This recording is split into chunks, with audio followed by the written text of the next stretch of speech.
Hello, and welcome to the History of Rome, Episode 111, Phase 1 Complete. The Battle of Abritus forced the Romans to deal with something they had never before had to face, the death of an emperor in battle.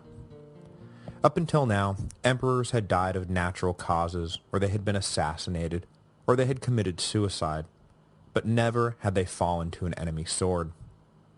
The gods struck down emperors, or other Romans struck down emperors, or emperors struck down themselves. But they were not knocked off by some common barbarian warrior. It simply wasn't done. But while this humiliating blow to the national psyche was immense, the Romans did not have long to dwell on their misery, because there was one big practical problem the death of Decius had left them with. Who would rule now? The elevation of Decius' son Herennius to the rank of co-emperor just a few months earlier was supposed to have solved this problem, but he too had died at Abritus, leaving the empire not just without a leader, but without a leader in its darkest hour.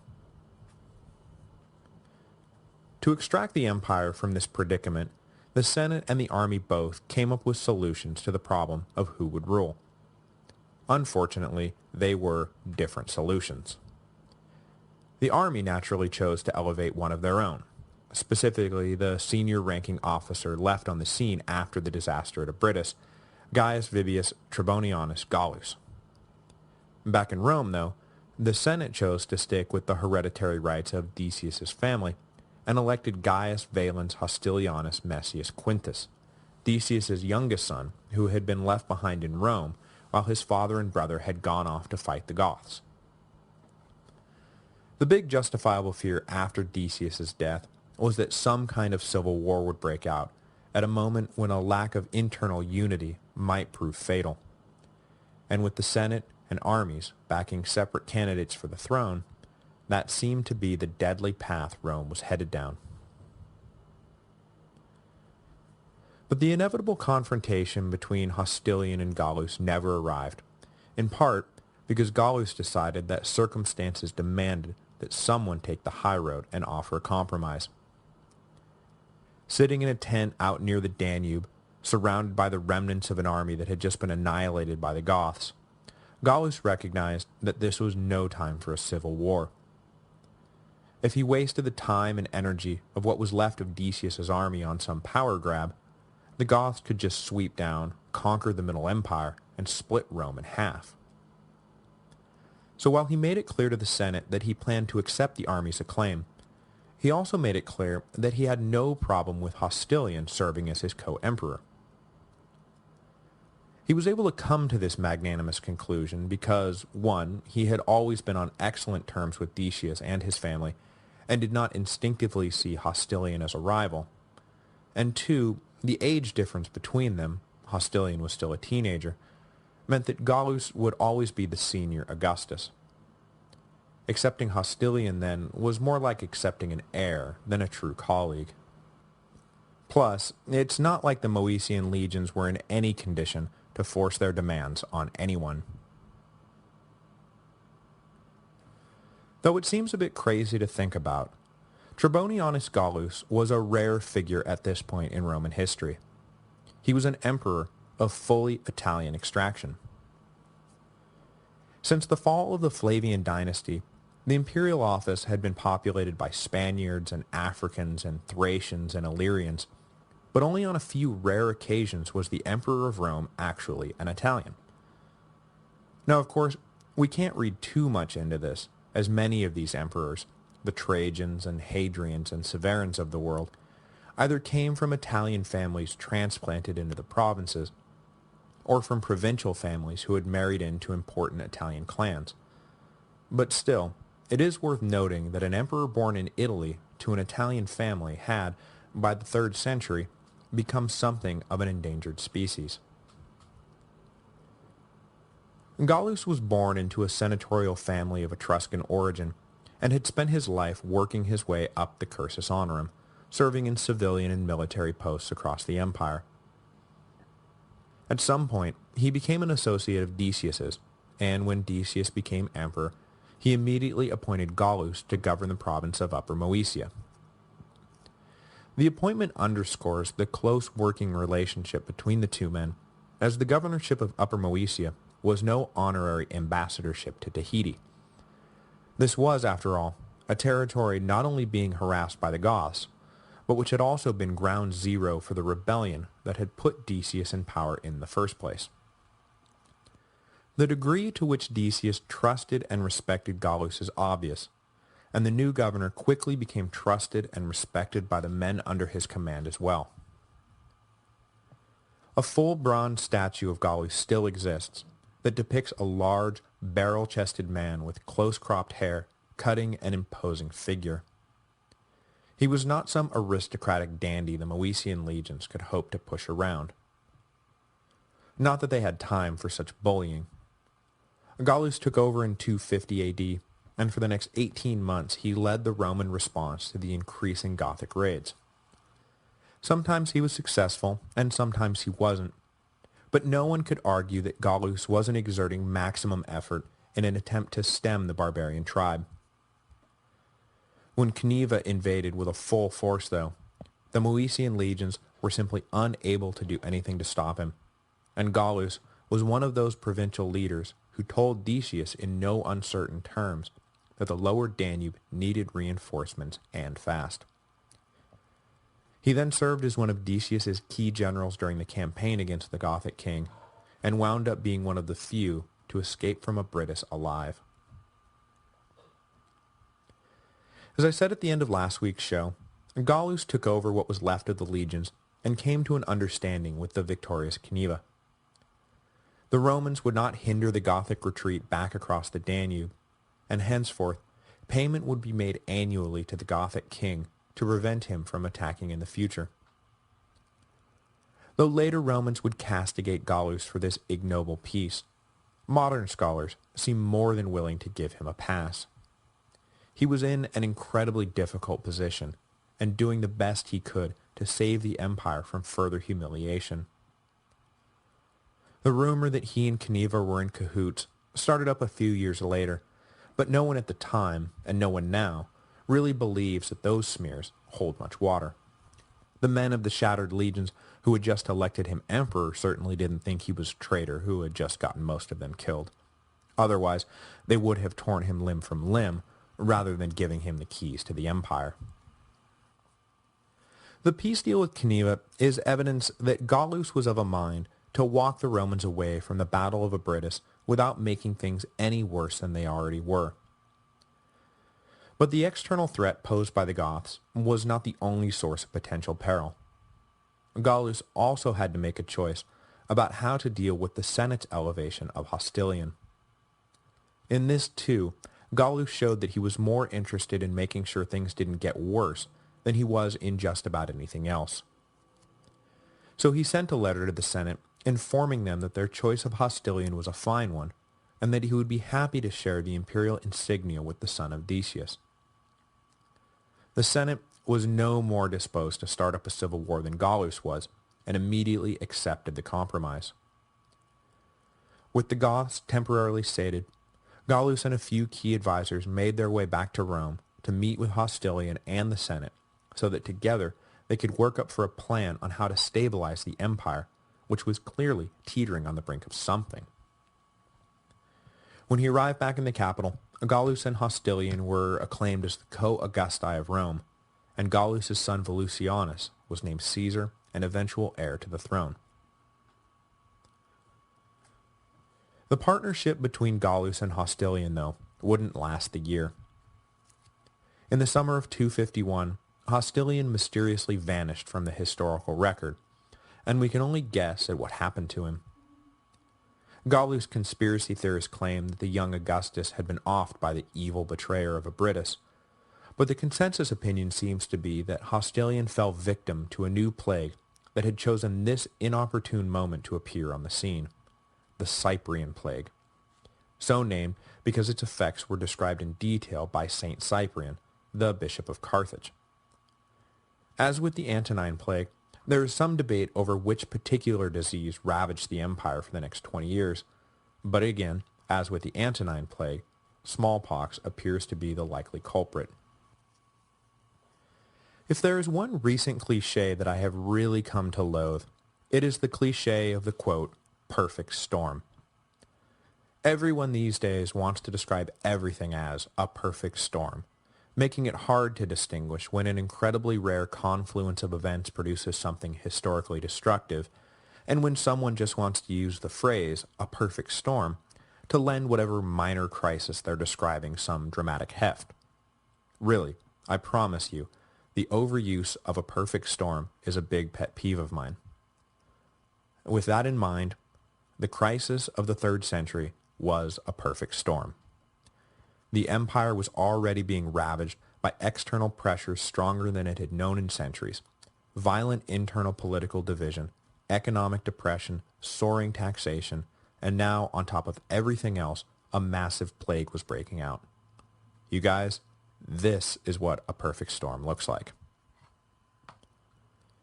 At the height of the Cyprian plague, which ran from 251 until sometime after 270, 5,000 people died every day in Rome, and the bodies piled up faster than they could be buried. Manpower shortages inevitably resulted in the fields and in the army barracks, leading to further economic depression, famine, and anemic border defense. This at a time when the last thing the empire could afford was economic depression, famine, and anemic border defense. Besides Hostilian, the plague would eventually claim the life of the Emperor Claudius Gothicus as well, a man who was well on his way to leading Rome out of the darkness when he died prematurely in his camp. Really, I will never stop marveling at how the Roman Empire was able to survive the 3rd century. Everyone always wants to know why Rome fell, but I think the more fascinating question is how it managed to survive as long as it did. Over the course of the next few episodes, I hope to get to the bottom of that particular mystery. Seriously, these were bad times that the Romans should not have lived through. Though the Romans had been focused for the last few years on the threat in the north posed by the Goths, it was during the short reign of Gallus that they were reminded that the Sassanids still posed a major threat in the east. Shapur had been biding his time after making peace with Philip the Arab back in 244, but once word trickled over to the Sassanid king that the Romans were getting battered around by a Gothic invasion, it did not take him long to call an army back into the field and point them west. The strength of Rome was at a low ebb, and now was the perfect opportunity to maybe peel off some of that old Persian territory his family had been coveting all these years. The results of Shapur's campaign would prove as disastrous to the Romans as Caneva's campaign had just been, and when the Romans finally got around to responding, the results of that campaign would prove to be even more disastrous still. Bad times. Bad, bad times. As is so often the case in Roman history, Armenia lay at the center of this latest outbreak of hostilities between East and West. The chronology on all of this is a bit muddled, but it appears that Shapur used a dispute over Armenian succession as a pretext for invading the Buffer Kingdom. After marching around unopposed and placing his own man on the throne, Shapur then shocked everyone by directly invading the Roman province of Syria. As had just happened in the north, the eastern legions were so used to simply keeping watch without any real fear of direct attack that the sudden invasion caught them completely by surprise. Shapur captured key legionary garrisons and sacked important cities, including, amazingly, Antioch itself. After his string of victories, Shapur chose to withdraw from Syria as winter descended, rather than attempt an occupation at this early stage in the game. Rome may be weakened, but it certainly wasn't defenseless. The easy success of his initial foray into Roman territory, though, had to have had Shapur's mouth watering. Back in Rome, the surprising news of this marauding Sassanid army was met by an equally surprising reaction from the Emperor Gallus, relative indifference.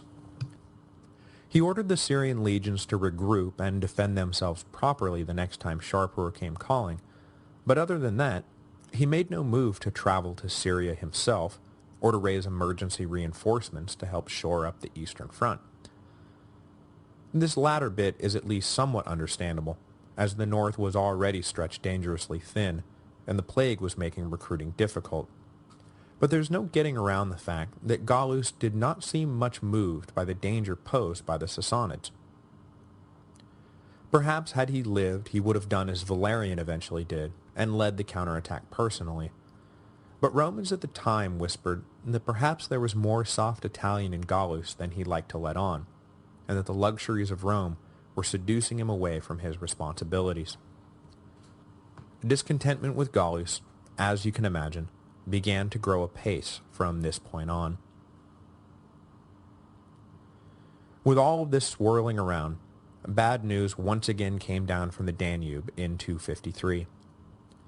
Cneva let it be known that he was unhappy about the payments he had been promised, and if Gallus didn't do something about it, the Gothic king was going to consider their peace treaty null and void.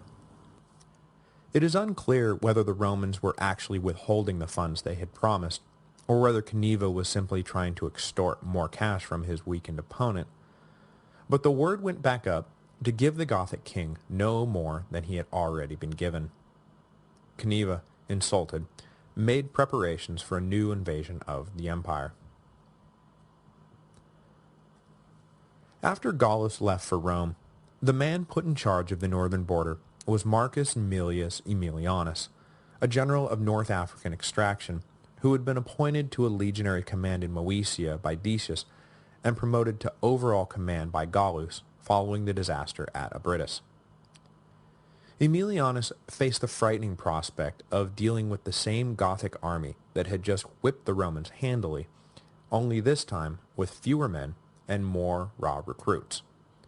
The odds, needless to say, were not in his favor.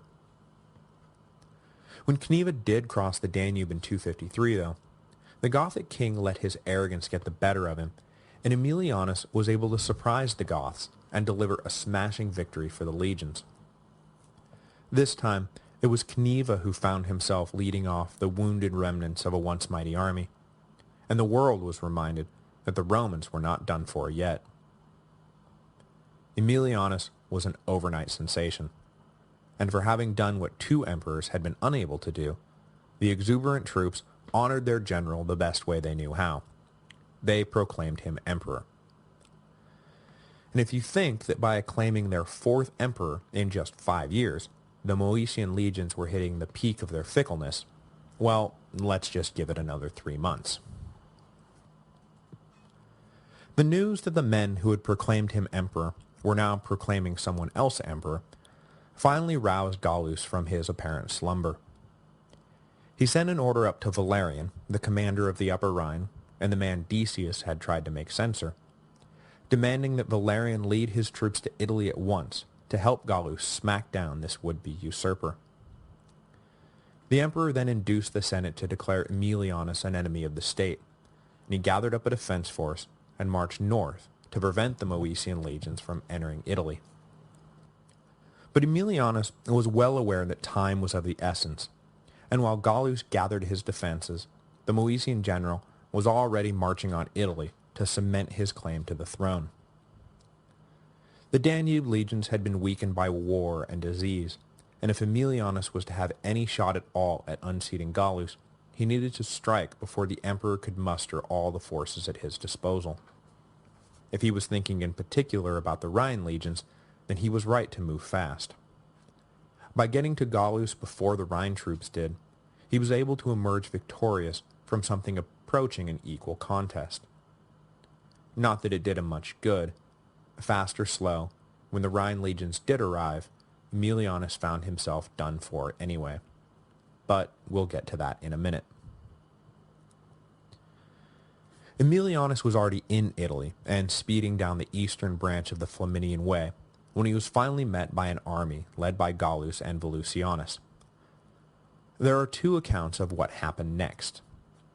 The first states that Aemilianus defeated Gallus after a short battle, and that Gallus and his son then fled north to await the coming Rhine reinforcements. Their way was then cut short by members of the Praetorian Guard, who saw the wind shifting in Aemilianus's favor, and figured that they could get in good with the new emperor by bringing him the head of the old. They murdered Gallus and Volusianus, leaving Aemilianus's path to the throne clear. The other account is that there was no battle at all, and that Gallus's troops defected to Aemilianus before a single spear was thrown, leaving Gallus and Volusianus alone and unprotected, at which point they were executed by Aemilianus. Whichever way it happened, by the end of August 253, Gallus was dead. He was 47 years old and had ruled the empire for 2 years. The death of Gallus ushered in the glorious reign of Emperor Aemilianus, which began the moment Gallus died and ended the moment Valerian arrived in Italy with the Rhine legions. This glorious reign probably lasted about a month. When the new emperor arrived in Rome, he was greeted coolly by the Senate. Gallus had not been their first choice to lead the empire, and they were probably no more pleased with his lingering in the capital than anyone else, but he had gone out of his way to avoid civil war by proposing joint rule with Hostilian. Civil war was the last thing the empire needed, and here now was a man who had gone ahead and started one anyway. Aemilianus was not unaware of his standing in the capital, so when he arrived, he went to great lengths to convince the Senate of his benign intentions. He told the senators that he saw himself merely as a general, and that he had neither the time nor the inclination to be the political, economic, and moral leader of the empire. That, he said, would be the Senate's responsibility. He himself would be too busy defending Rome from its foreign enemies to worry about politics. He planned, he said, to be but an instrument of the empire, and more specifically, an instrument of the Senate. Their egos now more than satisfied, any opposition to Aemilianus washed away as they contemplated this enticing new dynamic he had proposed. A partnership between the military and the civilian authorities, rather than all power being claimed by a single man. It was a positively intoxicating thought for the power-starved Senate. But like I say, the glorious reign of Aemilianus only lasted a few weeks. Valerian had never stopped moving south after the death of Gallus, and he now entered Italy in mid to late 253, with an eye not on saving Gallus, but revenging him. Aemilianus's position was now reversed, and just a few weeks after marching down the Flaminian Way to confront Gallus, he found himself marching right back up it again to confront Valerian. On the same eastern branch of the road, though a bit further south, the two commanders met at the heads of their respective armies. Overawed by both the larger force from the Rhine and by the reputation of Valerian, the Moesian legions once again abandoned their master in favor of another and defected en masse to Valerian. In the process of this defection, Aemilianus was cornered and killed by his own officers, so that there would be no misunderstanding where their new loyalties lay. Aemilianus was in his early 40s and had enjoyed the novelty of calling himself emperor for just about 3 months. The death of Aemilianus closes out the first phase of the crisis of the 3rd century. This first phase, running roughly from 238 to 253, set the tone for the remainder of the crisis. The legions elevating and abandoning emperors, the Goths invading from the north, the Sassanids invading from the east, the Cyprian plague sucking the life out of Rome's army and economy, and in general, the bonds that had held the empire together fraying to the breaking point. During the middle phase, all of these factors would combine to explode Rome into an anarchic mess. Lasting from 253 to 268, this middle phase will be defined by the reigns of Valerian and his son Gallienus. Now, in the context of the times, the 15-year combined reign of Valerian and his son seems to indicate a level of stability, but in fact, it masks instability on a scale that would only be matched during the final decades of the 400s AD as the West fell apart completely. Those of you who have read ahead know that not only did imperial usurpers rise and fall faster during this middle phase of the crisis than at any other period in Roman history, but also that beginning in the 260s, the empire would actually spend about 15 years divided into thirds after new kingdoms in the northwest and east successfully broke away from Rome. The final phase of the crisis, which lasted roughly from the death of Gallienus in 268 until the elevation of Diocletian in 284, was the recovery period, during which a series of vigorous emperors from Illyria battled back through the chaos to re-establish the supremacy of Rome, both internally and externally. Next time, we'll open the middle phase of the crisis with the elevation of Valerian and his son Gallienus. Though Valerian was at the time one of the most respected men in the empire, his destiny was unfortunately to go down in history as an imperial embarrassment.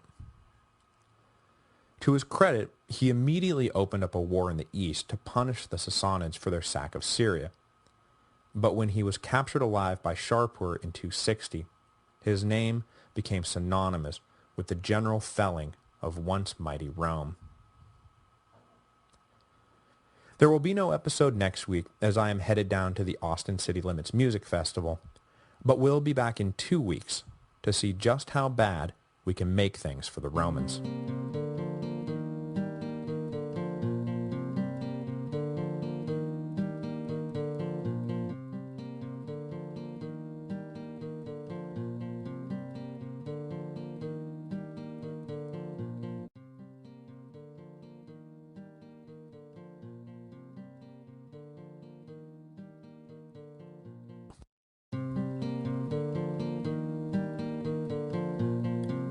Hello, and welcome to the History of Rome, episode 112, Captured Alive.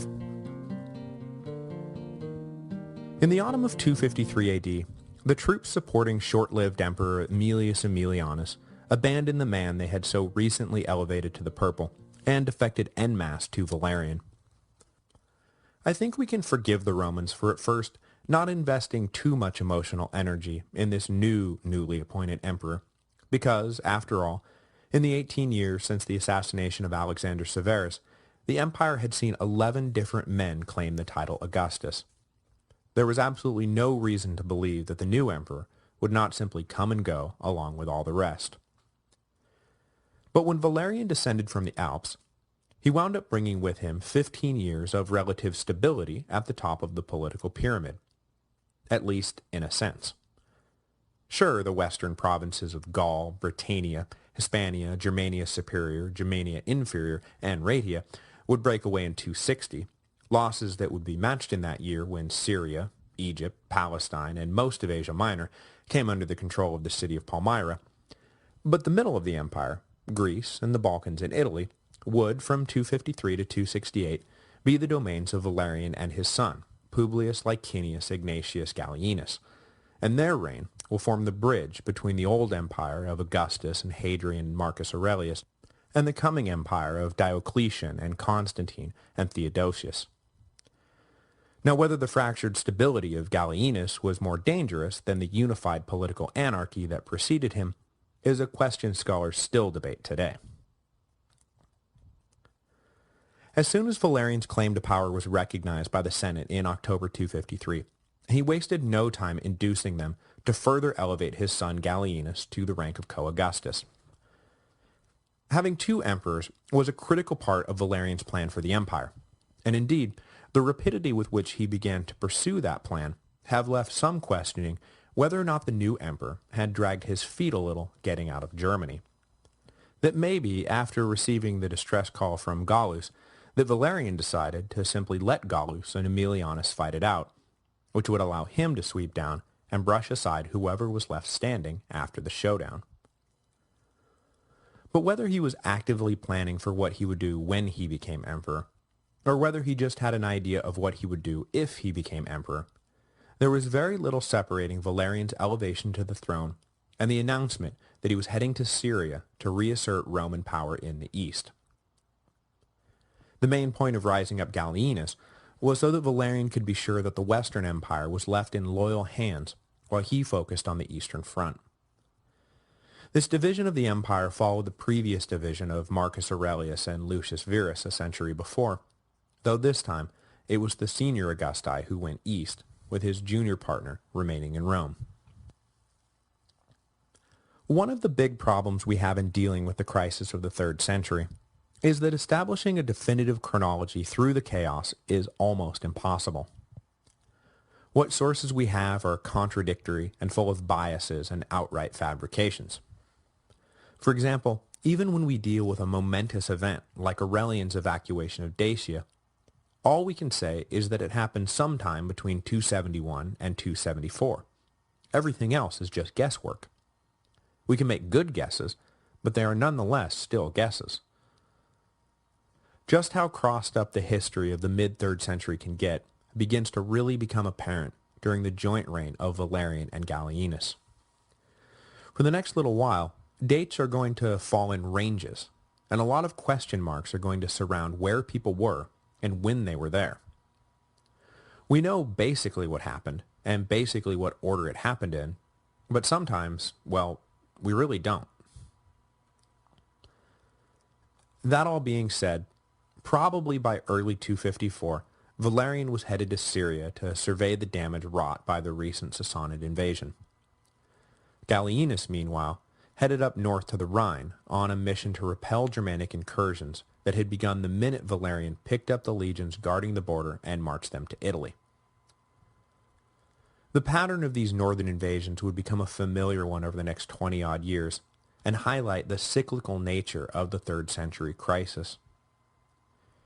Anytime border troops were called elsewhere to deal with some emergency, barbarians beyond the frontier would invade the under-garrisoned territory left behind, forcing troops from elsewhere to be called in and plug the gap, leading to invasions in whatever territory those troops had just left behind, and so on and so on.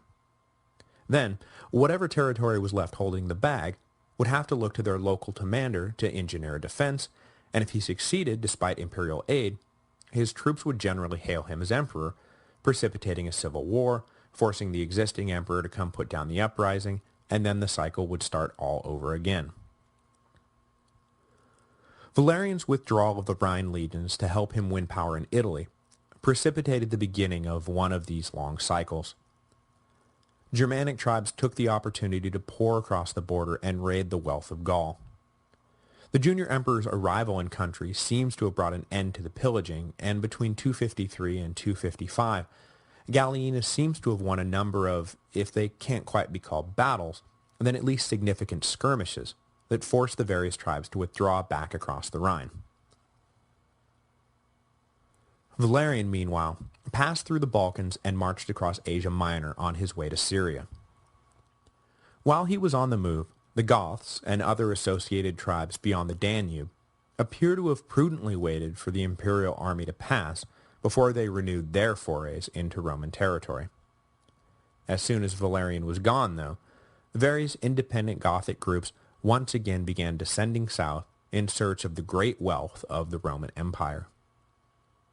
Valerian, though, had much bigger things on his plate than the Goths, who, though they had done damage to the empire's ego, were still small potatoes compared to the truly existential threat posed by the Sassanids. Where the Goths were dangerous rabble, the Sassanids were a well-organized rival civilization in the fullest sense of the word, and their attacks on the east threatened not just the rich provinces of Syria and Asia Minor, which accounted for a great deal of imperial tax revenue, but also the all-important province of Egypt and its critical grain supply. Valerian planted his court at Antioch, and for the next few years he rebuilt the Syrian capital and the infrastructure of the surrounding countryside. At some point, he retook the border city of Nispus, and by 257, things were mostly back to the way they had been before Shapur's great raid of 253. The Sassanid king could only sit back and watch the Romans regroup, as the presence of the emperor and his army were enough to make him think twice about simply repeating his invasion of a few years before. Of course, with Valerian in Syria and Gallienus in Gaul, The Danube frontier became the odd man out, and, as I just said, Gothic armies began to once again pour south across the river. Sometime around 255, this new invasion forced Gallienus to march in from the west and reinforce the Middle Empire. With the emperor on the scene, or should I say, with the resources the emperor brought with him on the scene, the Romans were able to once again plug the northern leak and push the Goths back across the river. But as Gallienus campaigned in the Middle Empire, the west inevitably slid back into chaos, forcing the junior emperor to head back to Gaul. Hoping to keep everyone in line after he was gone, Gallienus elevated his son, Valerian II, to the rank of Caesar and left the young man as the figurehead of record for all the Danube provinces. Actual administration of the provinces, though, was, critically, left in the hands of a general by the name of Gallienus, who we will have cause to deal with in just a moment. The invasion Gallienus rushed back to deal with eventually became serious enough to draw all three members of the imperial tripartite to the Lower Rhine. Valerian took a gamble that he would be able to leave the east in the hands of subordinates without triggering an invasion by Shapur, and, with Syria mostly rebuilt, he headed to Gaul in 257 to personally oversee the situation. That gamble would not pay off. As soon as Valerian left, the Sassanids were once again on the move. Obviously, this raises the question, what in the world could have been so serious that it brought Valerian all the way back from Syria to face? The answer lies in a superconfederation of Germanic tribes making their first, but certainly not last appearance in the history of Rome, the Franks. The Franks, who in time would become the reason why we call France, France, and not Gaul, were, as I just said, formed out of a collection of Germanic tribes who lived primarily along the Lower Rhine. Likely included among their number were the Batavians, who, you'll recall, revolted against Roman rule while the empire was occupied with the Year of the Four Emperors, the Chatti, who Domitian so successfully propagandized victories over, and elements of the Cherusci, the tribe Arminius had led to victory in the Teutoburg forest. This new confederation was formed gradually over the years, as the various Germanic leaders realized that they were getting nowhere fighting amongst themselves. The new Frankish supergroup was by no means a unified whole at this point, and the various barbarian kings still exercised a great deal of autonomy. But this new spirit of Germanic cooperation would in time become one of the answers to the question, why did the West fall when it did? As long as Rome was able to keep the tribes politically and militarily fractured, they had very little to fear. But once they joined forces, well, let's just say that there's a reason we call France France and not Gaul. In 257, Valerian Gallienus and Valerian II all appear to have been in the modern city of Cologne, along the Lower Rhine, dealing with the sudden Frankish onslaught. Though the Franks were pushed back like all the other invaders of the mid-250s AD, at least one group kept moving forward, and eventually crossed the Pyrenees into Spain, sacking the undefended coast towns of the deep interior. But with all three emperors posted on the Rhine, the rest of the empire began to slip quickly back into what was becoming its natural state: chaos. In the north, a Gothic tribe hit upon a novel idea that their compatriots would use to great effect in the years to come, constructing a fleet to carry them down the Black Sea coast on a raid of Asia Minor. With the Franks mostly contained, Valerian left Gallienus in charge of Gaul, while he himself headed east. But the emperor wound up having no time to pause on this new Gothic invasion, and instead replanted Valerian II as imperial figurehead along the Danube, while he continued on to Syria. He was forced to keep moving because word had reached him that, far from leaving well enough alone, Shapur was attacking Roman territory with renewed vigor. The next 2 years get really tricky for historians trying to cobble together a chronological narrative, as Valerian chose this moment to revive Roman persecutions of the Christians, leading eventually to the death of Saint Cyprian, the bishop of Carthage, in 258. Cyprian was a voluminous writer, and his collected correspondence has proved to be an invaluable resource to head to when we want to double-check when an event happened or whether it happened at all. Cyprian's writings act as a tiny little lighthouse in the distance, helping us navigate our way through the historical fog. But then the Romans went and killed him, leaving us with only random inscriptions, some coins, and gut instinct to lead us the rest of the way. So, thanks for that. There are three big things that happened during this 2-year period that we have trouble dating and putting in order. The Battle of Edessa and Valerian's subsequent capture by the Sassanids, the death of his grandson Valerian II, and the revolt of Ingenuus along the Danube. Some sources claim that Valerian II died of natural causes, and that when Ingenuus heard that Valerian had been captured, he decided that the imperial family was now weak enough to revolt against. Others claim that the ambitious Ingenuus decided to revolt simply because Gallienus and Valerian were both occupied elsewhere, that he killed Valerian II to kick off his campaign, and only later learned of Valerian's capture. Finally, we have the common version whereby it was the news of Valerian's capture that led Ingenuus to kill Valerian II and revolt against Gallienus. I don't have a good answer for which of these versions is actually correct, and I don't think anyone else does either.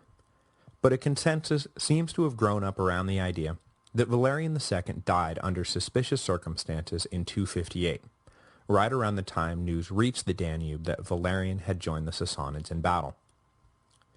In this telling, it is the news of war in the east that got Ingenuus's imagination running wild, rather than the news of the emperor's defeat.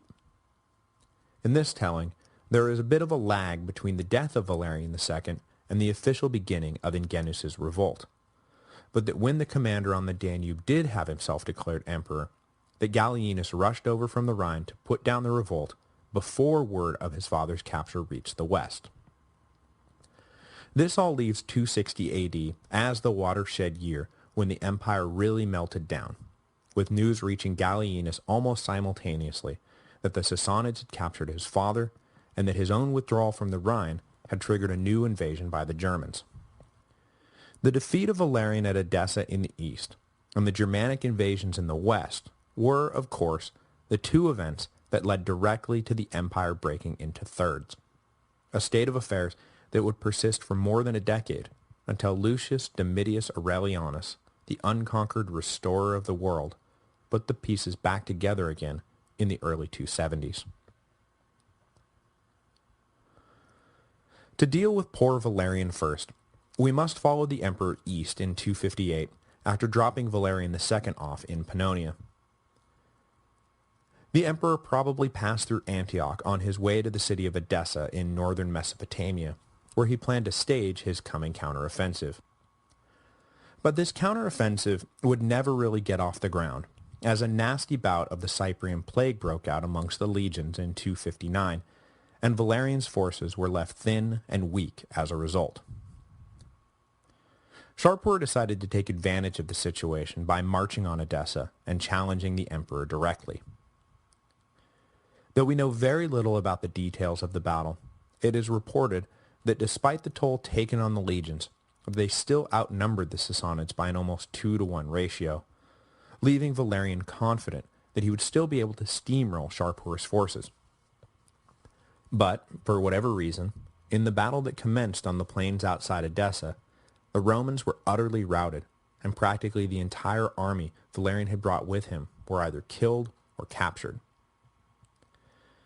We don't know how exactly Valerian fell into Shapur's custody, but the traditional Roman version has it that after the battle, Valerian arranged for a meeting with Shapur to hammer out the terms of a settlement, and after arriving at the Sassanid court, the emperor was seized by the treacherous Persian king and taken prisoner.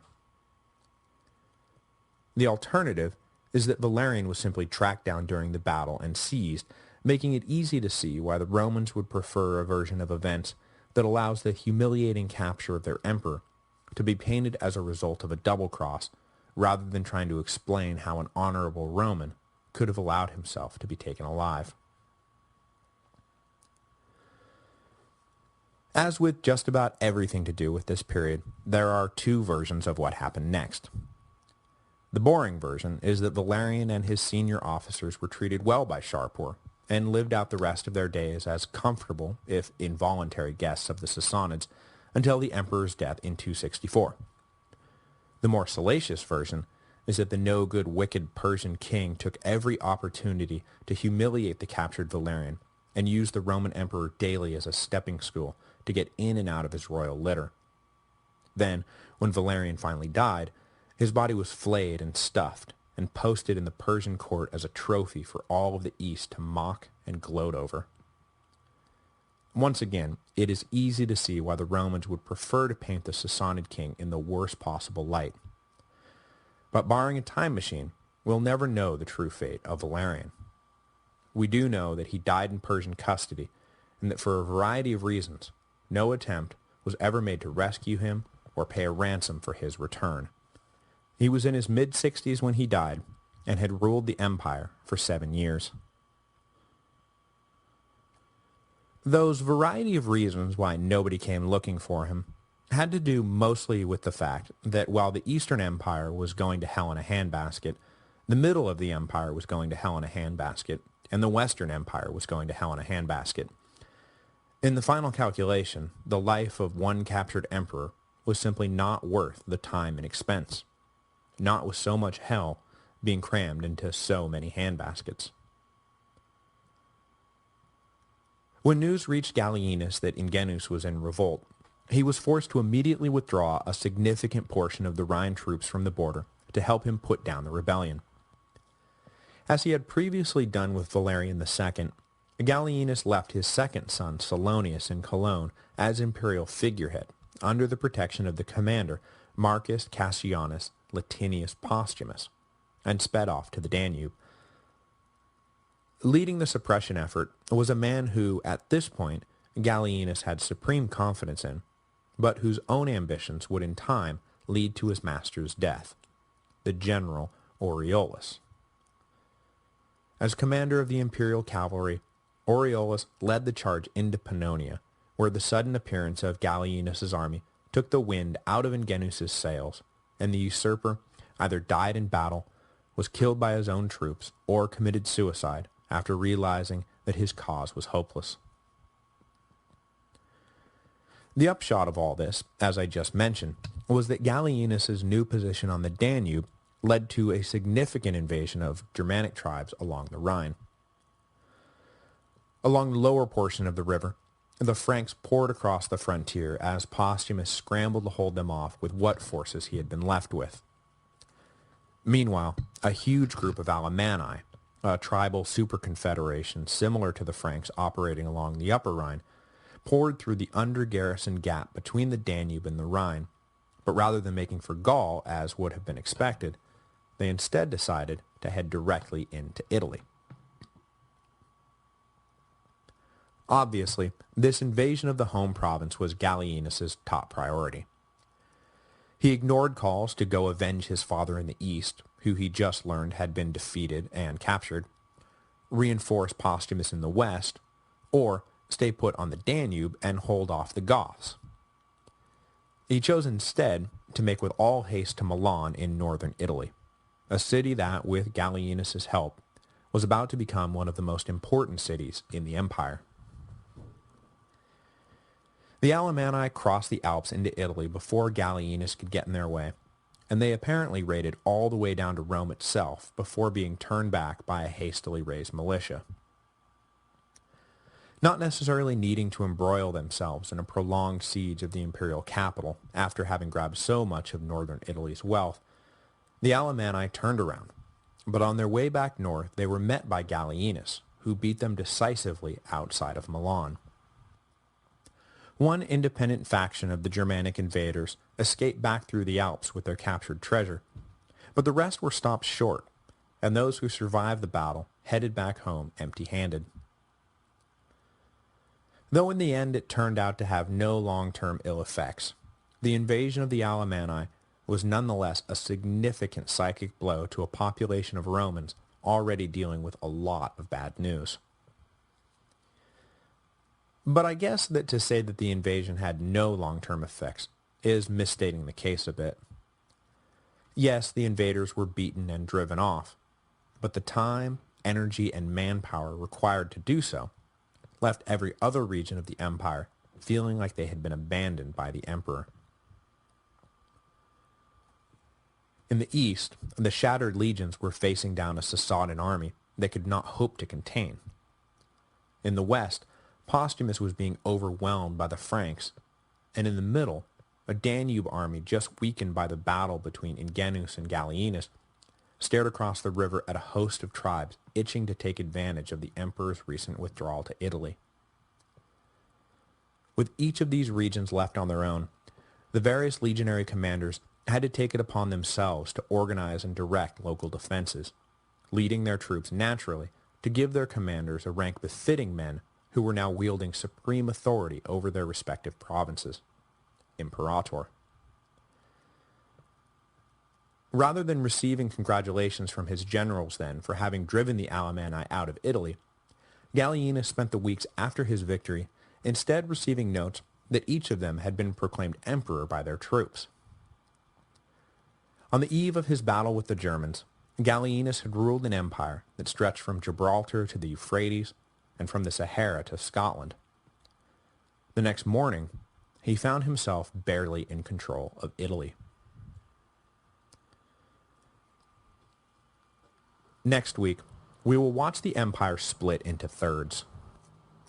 Though Gallienus was able to reassert his dominion over the Balkans, he had neither the money nor the manpower to do much about the East or the West, and they quickly devolved into autonomous political territories of their own. But this was not all bad news for Gallienus and Rome. Postumus's Gallic Empire and the about-to-be-established Palmyrene Empire were far more concerned with repelling foreign invasion than they were with domestic squabbles, and it turns out that they were both so successful at fighting off the Germans and Sassanids respectively that it is hard to see how Gallienus himself could have ever done a better job. Ironically, the temporary breakup of the empire was perhaps one of the key reasons it was able to survive at all.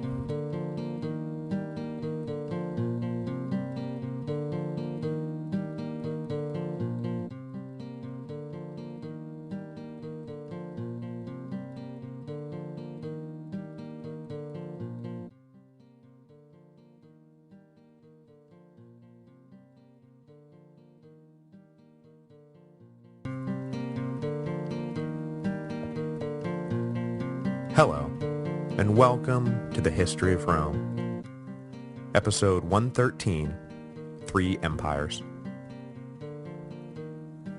Though I haven't yet stated it explicitly, I think the nature of the military campaigns the Romans have lately been engaged in against the Goths and the Sassanids and the Franks and the Alemanni collectively speak for themselves.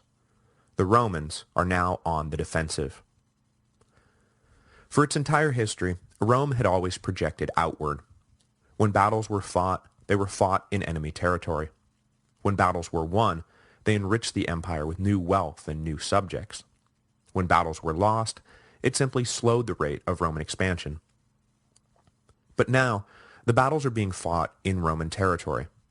When these battles are won, the reward is little more than a temporary peace, and far from enriching the empire, even victory was now a net loss on the balance sheet, in men, in money, in economic impact.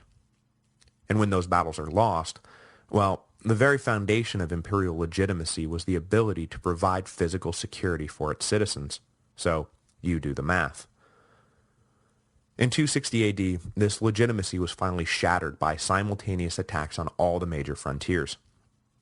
When the central government proved itself unable to provide the security demanded by its people, the people abandoned the central government, and the Roman Empire broke apart. Now, one thing that we should clear up right off the bat is that while the administrative reach of Gallienus's government is about to be radically reduced, at no point should the rise of the Gallic and Palmyrene empires be viewed as a repudiation of Roman values. Postumus's Gallic Empire may have seceded from the Union, as it were, but it did not reject the values, forms, or ideals that union had been based upon. Right down to its Senate, annually elected consuls, and Praetorian Guard, the Gallic Empire was in every sense a Roman empire, pursuing Roman policies in a Roman fashion. In the East, the career of Odenathus was at all times acknowledged as occurring within the established structure of the empire. He was, for all intents and purposes, leading an independent kingdom, but both he and Gallienus recognized the expediency of allowing Rome to officially bless the new leader of the East, to cloak Odenathus's actions behind a screen of imperial titles and offices, to make it seem as if the two men were partners rather than rivals. Odenathus never pressed for the title of Augustus, and Gallienus never attempted to assert control over the East, and this was a state of affairs that suited both just fine for the time being. That is all to say that the 260s did not represent the rise of native independence movements. The decade represented instead an estrangement between the governing elites of the three regions, all of whom bought into the basic Roman political ideologies that had dominated the Mediterranean for the last few centuries. As I noted in the introduction, the underlying legitimacy crisis that faced the empire in the 260s was that the central government was no longer able to provide the kind of basic security its citizens had grown to expect. The myriad foreign invaders successfully overrunning the borders and sacking the provinces were not just running off with the empire's wealth, they were running off with the empire's raison d'etre. Whether or not there was a set of policies Gallienus could have pursued to create a more unified, centrally guided response to the invasions is interesting to think about, but ultimately irrelevant. He did not do so, and was very likely unable to do so. And it's not like he was fiddling while Rome burned. He was beating off an invasion of Italy itself when the political structure of the empire began to fracture. He was doing everything he could, but there was too much to do. To take the west first, you'll recall that when Gallienus headed to the Danube to put down the revolt of Ingenuus, that he elevated his teenage son Salonius to the rank of Caesar, and left the defense of the western provinces in the hands of the eminently capable general Marcus Postumus. Postumus shared overall administrative authority with one of the Praetorian prefects who Gallienus had also left behind, a man by the name of Silvanus. Postumus and Silvanus divvied up responsibility for the region between them, with Silvanus running civilian affairs and looking after young Salonius, while Postumus controlled the army. And what an army it was. The ranks of the Rhine legions had already been thinned by the recent Frankish invasions, and Gallienus had now absconded with the cream of what was left to go off and fight Ingenuus. This put Postumus in a very tight spot, and put the troops remaining in Gaul on edge. How were they supposed to defend the entire frontier when they were this undermanned and this undersupplied? Into this atmosphere of fear and resentment stepped a fairly innocuous incident that would lead directly to the secession of the West. A raiding party of Germans was headed back towards the Rhine sometime in mid to late 260, when they were caught and defeated by Postumus. Well aware that he and the army he had been left with had been assigned a nearly impossible mission, Postumus decided to take the opportunity to reward his men, and ordered that the captured wealth of the Germans be distributed amongst them. This endeared Postumus to his soldiers, but it did not endear him to the men who the wealth had been stolen from originally. When Silvanus heard about all this, he ordered Postumus to send the property he had recovered back from whence it had come. But Postumus refused the order. After all, didn't his men deserve something for risking their lives in defense of the provinces? When Silvanus refused to back down, Postumus and his army took the next logical step. Logical in the context of the 3rd century anyway, and Postumus was acclaimed emperor. He then wheeled around and marched on Cologne, where he planned to force Silvanus and Salonius to submit to his authority. The young emperor and his guardian attempted to resist, but the far superior resources of Postumus allowed him to overcome the city defenses and capture his rivals. Well aware that there was no turning back now, Postumus likely executed Silvanus and Salonius and announced that he was taking over control of the Rhine. His agents spread the word, and in no time, replies came back from the governors of all 3 Spanish provinces, all 3 Gallic provinces, and the island of Britannia, supporting Postumus's claim to power. Their willingness to support Postumus was premised on his ability to halt the Germanic invasions that Emperor Gallienus had deemed not important enough to attend to personally. It was not that they did not appreciate Gallienus's presence when he was around, it was just that there was no counting on him to stick around. Twice already he had surveyed the empire and deemed the problems of the West not as important as the problems along the Danube or in Italy. And it's not even that they were arguing that the emperor could or should have done something different. It was just that, well, they couldn't go anywhere.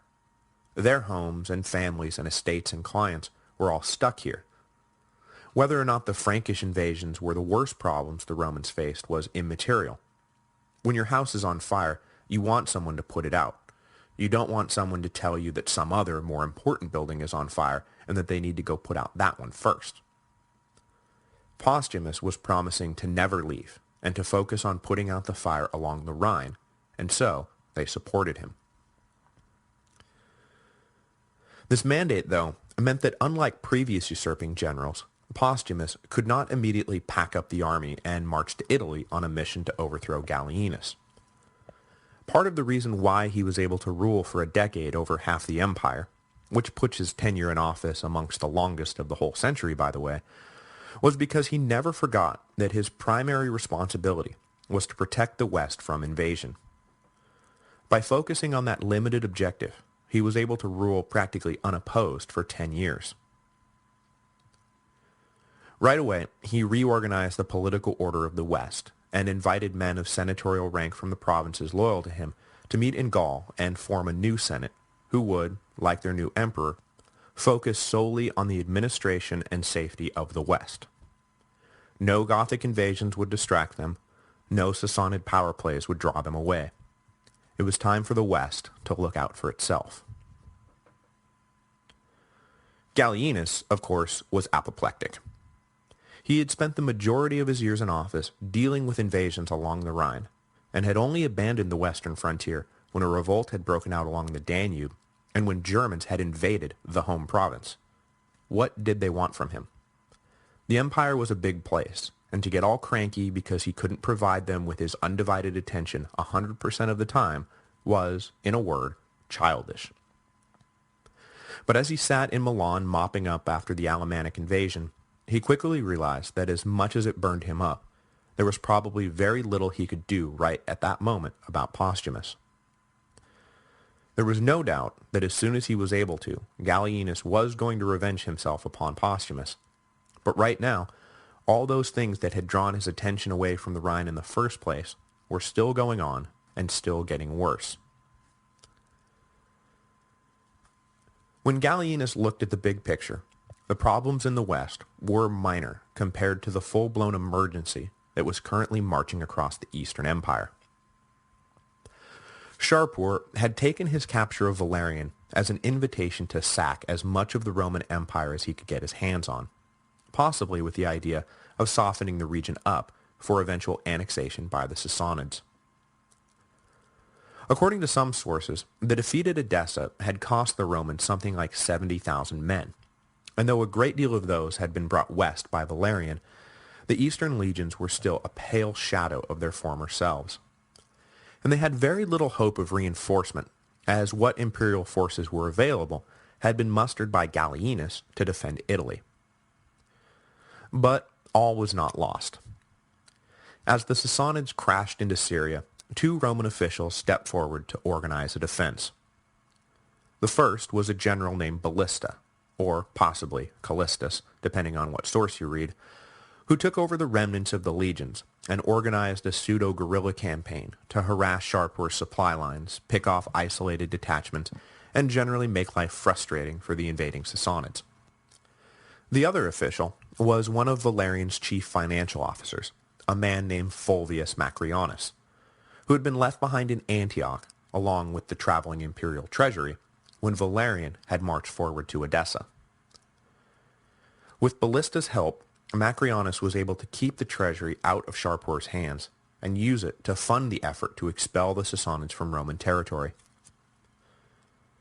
For the rest of the year, the two men did everything they could to halt Shapur, and though they slowed him down, they were unable to prevent him from marching into Asia Minor on a campaign that Shapur's own propaganda claimed led to the sacking of 36 Roman cities. By the end of the year, though, constant harassment and the fatigue of his own men led Shapur to opt for withdrawal back to Sassanid territory. Laden with captured slaves and treasure, the Sassanid king was feeling pretty good about himself, and likely thinking that the next time he marched west, he might just make a play at staying permanently. Which brings us to Lucius Septimius Odenathus and the city of Palmyra. Palmyra was an oasis town located in the deserts between Persia and Syria, and it served as a key link in the east-west trade routes, acting as the last way station on the northern leg of the Silk Road. Not only did the city's isolated location allow it to grow wealthy from the duties and taxes levied on traders who had no other option but to pass through Palmyra, but it also allowed them to run a protection racket, supplying local muscle to help ward off desert thieves who might set upon an unprotected caravan. That there was something of a revolving door between the desert thieves and the local muscle is, of course, neither here nor there. Palmyra's location out in the middle of the desert also allowed it something that most cities in the ancient world had long since lost: independence. The age of the city-state had long ago given way to the age of the multinational empire. But Palmyra lay out in a nebulous gray area between Rome to the west and Persia to the east. As such, it was often claimed by both, but controlled by neither. As Parthian power had waned, though, Palmyra had more and more come into the Roman sphere, and many of its leading citizens had also been made Roman citizens. Emperors understood the economic importance of the oasis city, and wanted to make sure that the rulers of Palmyra were given every privilege and perk of status enjoyed by the leading men of Rome. As his name suggests, the family of Lucius Septimius Odenathus had been granted citizenship by Septimius Severus around the turn of the 3rd century, and though they were not technically Roman senators, they were recognized as being of senatorial rank in the economic sense of the term, if not in the strictly political sense. By the 250s, Odenathus was the leading man of Palmyra and acting as the city's chief executive. He had close ties to Rome, but the growing power of the Sassanids had left him and his city in a precarious position. The Romans were content to let Palmyra enjoy its nominal independence as long as the trade routes continued to function and the taxes on Roman merchants didn't get out of hand. But Shapur seemed an altogether more ambitious sort. Odenathus had been worried for some time that the Sassanids would attempt to take over direct control of Palmyra, and with the Romans being dealt several defeats in a row at the hands of the Persians, his anxiety had to have grown immeasurably by the time Valerian was captured in 260. Some sources claim Odenathus made overtures to Shapur, attempting to forge an eastern-looking alliance, but that the Sassanid king had rejected the notion of a treaty, clearly indicating that a takeover of Palmyra was coming down the chute. But others reject the notion that Odenathus made any attempt to bargain with the Sassanids, and that from the get-go, he believed that the fortunes of his city were best served when they were tied to the fortunes of Rome. Whatever the underlying reasons, when Shapur made his way back to the east in 260 laden with treasure, he was met by an army raised and led by the Palmyrene prince. The result of the meeting was a complete rout of the unprepared Sassanid army. Shapur thought himself 1,000 miles from anything resembling a real threat, and was as surprised as his men to find himself suddenly fleeing back to Ctesiphon after being smacked around by some cobbled-together army led by an obscure Palmyrene. By putting Shapur to flight, though, obscure Odenathus vanished forever, replaced in the minds of East and West alike by legendary Odenathus. Legendary Odenathus went on to become one of the most unique figures in Roman history. His capital was Palmyra, technically beyond the Roman frontier, and though he held Roman citizenship, he was still considered by most Romans to be a barbarian. A smart barbarian and a cultured barbarian, but a barbarian nonetheless. There is always something to be said for promoting men of merit wherever you can find them, and any time the Romans faced a dire crisis, they always did well when they laid down their traditional class biases to elevate the most capable man to lead them out of the danger, whoever he might be and wherever he might come from. But the rank, power, and status gained by Odenathus was something altogether different. After defeating the Sassanids, this foreigner essentially leased the eastern provinces from its Roman owners. He never held the title, but he lived in the house and he called the shots, all with Gallienus's technical blessing. Were he not viewed as the only thing standing between the Romans and a complete Sassanid takeover, nothing even remotely close to this arrangement would have been possible, and Odenathus probably would have been executed for even suggesting it. But desperate times call for desperate measures, and in these desperate times, the Romans gave themselves over to a Palmyrene prince who promised to keep the Persians at bay. As the West was giving itself over to Postumus, and the East was giving itself over to Odenathus, there was one other trouble spot that Gallienus faced after his defeat of the Alemanni in 260 AD. Back on the northern frontier, the troops that had been left behind after Gallienus headed to Italy following his suppression of Ingenuus were dealing with a host of German tribes ready, willing, and able to overrun the Danube. As was the case with the Rhine legions, the Danube troops resented the emperor for dashing off after deeming their problems not sufficiently dire enough to remain in country with them. Again, their resentment may not have been rational. The emperor was, after all, going to defend Italy, the home province, the invasion of which probably was the most dire threat facing the empire at that particular moment. But that didn't stop them from taking the emperor's absence personally, and as they steeled themselves to fend off the Germans, they elevated one of their generals, a man named Gallienus, to the rank of emperor. As with Postumus, the elevation was not taken by Gallienus as his cue to march on Rome and establish his authority over the capital. Instead, he took it as his cue to lead a vigorous defense of the Danube provinces, which he now considered his personal responsibility. So, there were now at least 3 men, Gallienus, Postumus, and Gallienus, each claiming the title Imperator, and it is possible that they were already joined by 2 more, the sons of Macrianus in the east. It is hard to tell when, in this mishmash of events, Quietus and Macrianus the Younger were elevated to the rank of co-Augusti by the eastern legions at the behest of their father, but it probably came not long after Odenathus's victory over Shapur. It is not hyperbole to state that at this moment, the empire's executive leadership had never been as fractured, as local citizens and soldiers alike each looked to local commanders to see them through these dangerous times. In Italy, Gallienus still considered himself the ultimate master of the whole empire, and while his rivals focused on defending the borders, Gallienus focused on how to win back all that had so suddenly been stolen from him. Though the East and West would remain outside of his jurisdiction for the rest of his life, the Danube provinces were quickly brought back into the fold, as Gallienus was killed shortly after his elevation, battling a tribe of invading Germans.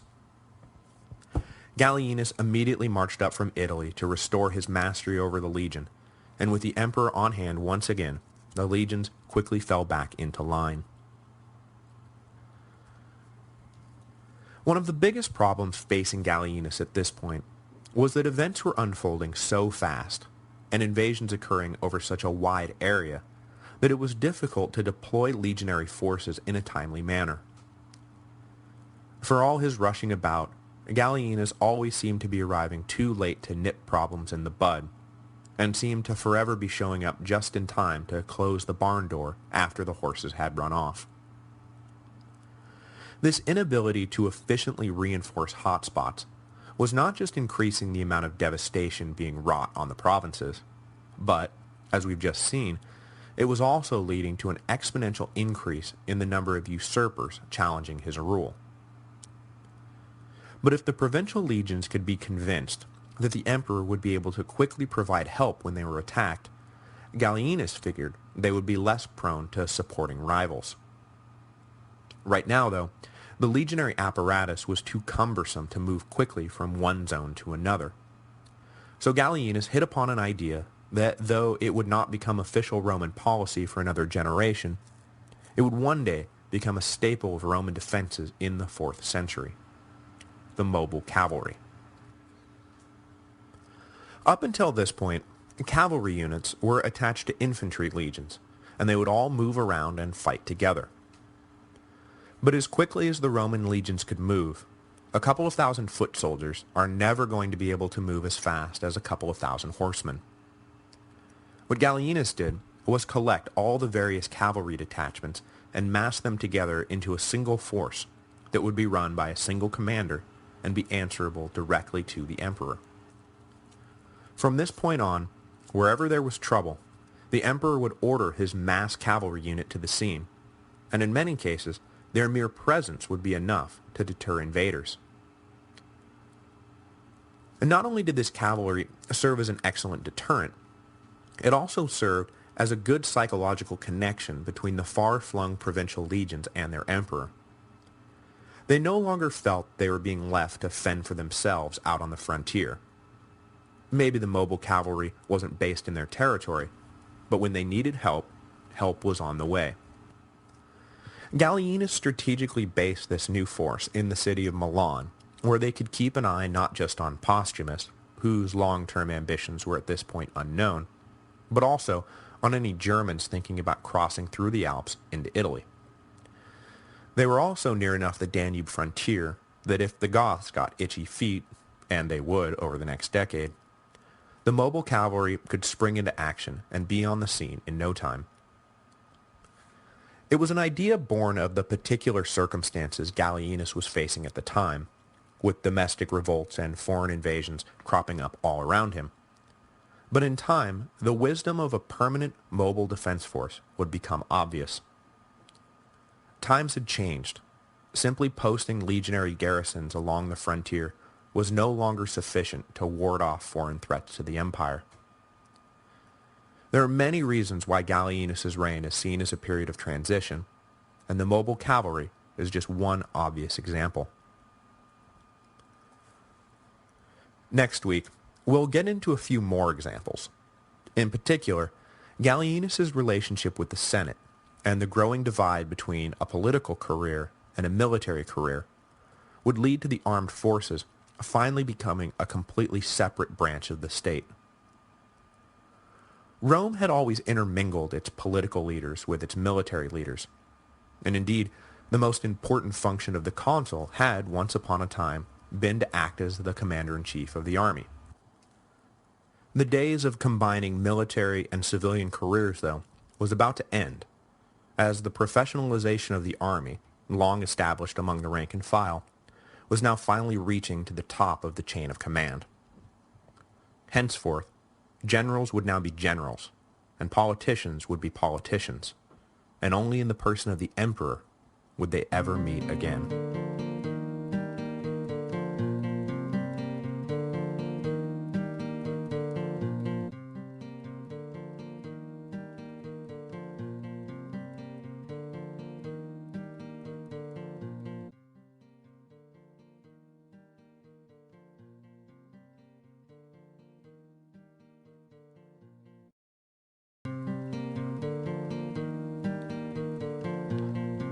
Hello, and welcome to the History of Rome. Episode 114, The Nadir of Our Fortunes. Last time, we left Rome in a state of disrepair. The east had been invaded by the Sassanids, the Danube had been invaded by the Goths, Italy had been invaded by the Alemanni, and the west had been invaded by the Franks. Unable to handle all of these foreign threats at once, and still reeling from the capture of his father, Gallienus watched helplessly as the legions across the empire elevated their own local commanders to the purple, breaking the empire into pieces. The son of Valerian would never again rule a united empire, though he would spend the rest of his life vainly pursuing the dream of reunification. Though we know that the East eventually fell into the hands of Odenathus and his wife Zenobia, when all the trouble began in 260, it actually looked like ex-treasury official Macrianus would be the man calling the shots in Antioch. You'll recall from last time that Macrianus and the general Ballista had organized a resistance to the Sassanid invasion following Valerian's capture, and when the Persians were finally pushed out, the eastern legions naturally looked to the man with the money to continue leading them. Ballista seems to have been content to support Macrianus rather than compete with him, and so Macrianus became the dominant Roman official east of the Hellespont.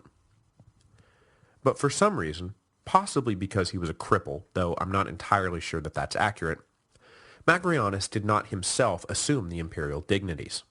Instead, he induced the legions to elevate to the purple his two grown sons, Quietus and Macrianus the Younger. The two men were dutifully hailed as Augustus, following in the footsteps of the Rhine legions and the Danube legions, who had elevated Postumus and Regalianus respectively.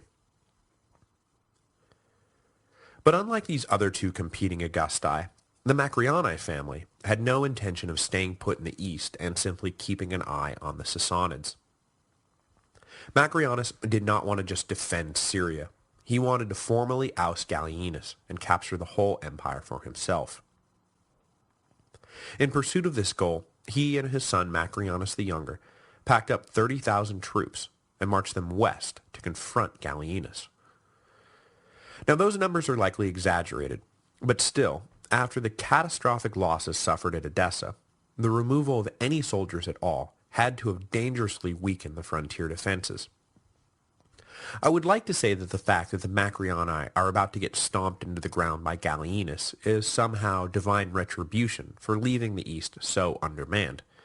But Regalianus did right by the Danube, defending the empire rather than trying to capture it, and he died too. So, unfortunately, it seems that blind fate rather than karmic justice was doing the yeoman's work throughout the 260s AD. Macrianus had left his son Quietus in charge at Antioch while he and Macrianus the Younger marched on Italy in 261. They only made it as far as the Balkans, though, where they were met and defeated in battle by an army led by Gallienus' top general, Aureolus. Both Macriani were killed in the battle, but, perhaps more importantly, the battle cost the lives of way more troops than the empire could afford to lose. Things in the east probably would have spiraled out of control had not Odenathus and Palmyra picked up the slack Macrianus had left behind. Leading a motley army composed of various eastern auxiliaries, his own Palmyrene heavy cavalry, and probably what was left of Valerian's legionary forces, Odenathus patrolled the border with vigor and kept Sharpor's imagination from drifting back to visions of conquest. Of critical importance to his own future career, Odenathus did not throw his lot in with the Macriani, and chose instead to remain loyal to the government of Rome. That did not mean that he went out of his way to defend the honor of Gallienus when the Syrian legions declared Macrianus the Younger and Quietus their new Augusti, but it did mean that when word came back that Gallienus had successfully fended off their challenge, that Odenathus took the opportunity to display his fidelity to the true emperor. The army he led far outshone anything left in the hands of Quietus and Ballista, and after camping his imposing forces outside Antioch, Odenathus ordered that Quietus be captured and executed. No one knows what happened to Ballista, as he simply disappears from the historical record without a trace around this same time, but the presumption is that he too was killed by either Odenathus or some other officer loyal to Rome. The rise and fall of the Macroniani left the East, by default, in the hands of Odenathus. He held Roman citizenship and had obviously been a loyal ally, but he was seen by practically everyone as an outsider. After all, he did hail from a city beyond the frontier. But for the moment at least, the citizens of the East had very little time to indulge in prejudices. Odenathus was there, leading an army in defense of the empire. Who cared where he came from? Gallienus himself certainly did not seem to care much about Odenathus's origins, or, at this point, what his ultimate intentions may be. Unable to spare any resources to reinforce the East, let alone reassert his full control over it, Gallienus was, for the time being, willing to cede Odenathus dominion over the East, as long as the Palmyrene prince remained loyal to Gallienus and focused his attention on the Sassanids, rather than on accruing more territory for himself within the empire. These terms were amenable to Odenathus, and from 262 until his death in 267 or 268, the Palmyrene prince was the de facto ruler of the Eastern Empire. He was given the title imperator, in the old military sense of the term rather than the more recent political meaning. But, as was the long-standing custom, the victories of the Palmyrene were technically credited to Gallienus, a subtle piece of propaganda which helped maintain the appearance of subordination on the part of Odenathus. Perhaps betraying his long-term goals, though, shortly after rising to power, Odenathus began styling himself as the King of Kings, just as would a traditional Eastern monarch. In most ways, the rise of Odenathus had very little effect on how the East functioned. It appears that the legionary garrisons were kept mostly intact, and that their commanders were for the most part left in place. The various municipal governments kept running just as they always had, and the lives of the citizens changed not at all. This is all to say that Odenathus ruled with a very light hand. There were no dramatic purges and no mass firings. The only time he really exercised his power was when he acted as the arbitrator of last resort, settling legal disputes or making the final decision on some infrastructure project. Other than that, he did indeed keep his attention focused squarely on the task of defending the provinces from attack. Indeed, the one major difference between life before Odenathus and life after Odenathus was the existence of this huge independent army roving around the deserts, weaving in and out of Sassanid territory, attacking when necessary and defending when necessary. This army was both the reason why Syria was not captured by Shapur and the reason why Gallienus stayed on the west side of the Hellespont. It was an efficient, disciplined, and highly mobile force. Over the course of the 260s, Odenathus did not just keep the Sassanids at bay, but he also pushed east and reasserted Roman dominion over territory that Shapur had annexed during the course of the past decade.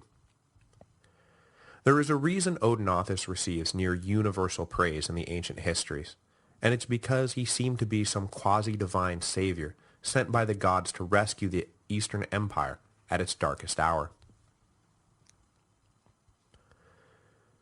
With the Eastern question more or less settled, and the middle provinces back under his control following the death of Gallienus, the West now loomed as the last big finger pointing Gallienus and Rome in the eye. Where Odenathus had diplomatically parlayed his position into one that bore the imperial seal of approval, Postumus ruled in direct competition to Gallienus. Where the eastern provinces still recognized the overall legitimacy of the Roman emperor, and critically, the mints in Antioch still coined in Gallienus's name, the West had gone over to Postumus completely. The Gallic mints coined for Postumus, and celebrated his role as the protector of the West. This was an affront that Gallienus could not tolerate. There is, as with so much else to do with this period, some controversy over the date or dates of Gallienus' attempt to reconquer the western provinces. Some claim that there were two attempts, one in 261 in the immediate aftermath of Postumus' revolt, and another, more concerted effort in 266. Others claim that there was just one attempt, and that it occurred sometime between 263 and 265. Despite the confusion of the dating, though, the outcome remains the same. Gallienus was able to establish a permanent beachhead on the far side of the Alps, but he was unable to decisively defeat Postumus and reunite the empire. As usual, the man leading the attack for Gallienus was Aureolus, the captain of the cavalry. Starting from their headquarters in Milan, the imperial army marched up through the Alps and crossed over into Gaul on their way to the capital of Gallia Belgica, which also served as the capital of Postumus's Gallic Empire. Postumus had been made aware of the invasion by spies in Gallienus's camp, and was ready when the army led by Aureolus finally appeared. In the battles that followed, though, there is one clear fact that the ancient sources point out again and again. Postumus was beaten by Aureolus, but that, for whatever reason, Aureolus did not press his advantage, capture his enemy, or crush his enemy's army. Though there could have been any number of good reasons for his failure to deal a killing stroke, like that maybe his victories were not as complete as we have been led to believe, the consensus among the Romans was that Aureolus had made a secret pact with Postumus. In this telling, Aureolus was already planning to eventually revolt against his master, and was looking for Postumus's support when it came time to make his bid. If there was a deal, it wasn't a very good one for Aureolus. When, in 267, he finally did make his bid for the throne, his calls to Postumus went unanswered.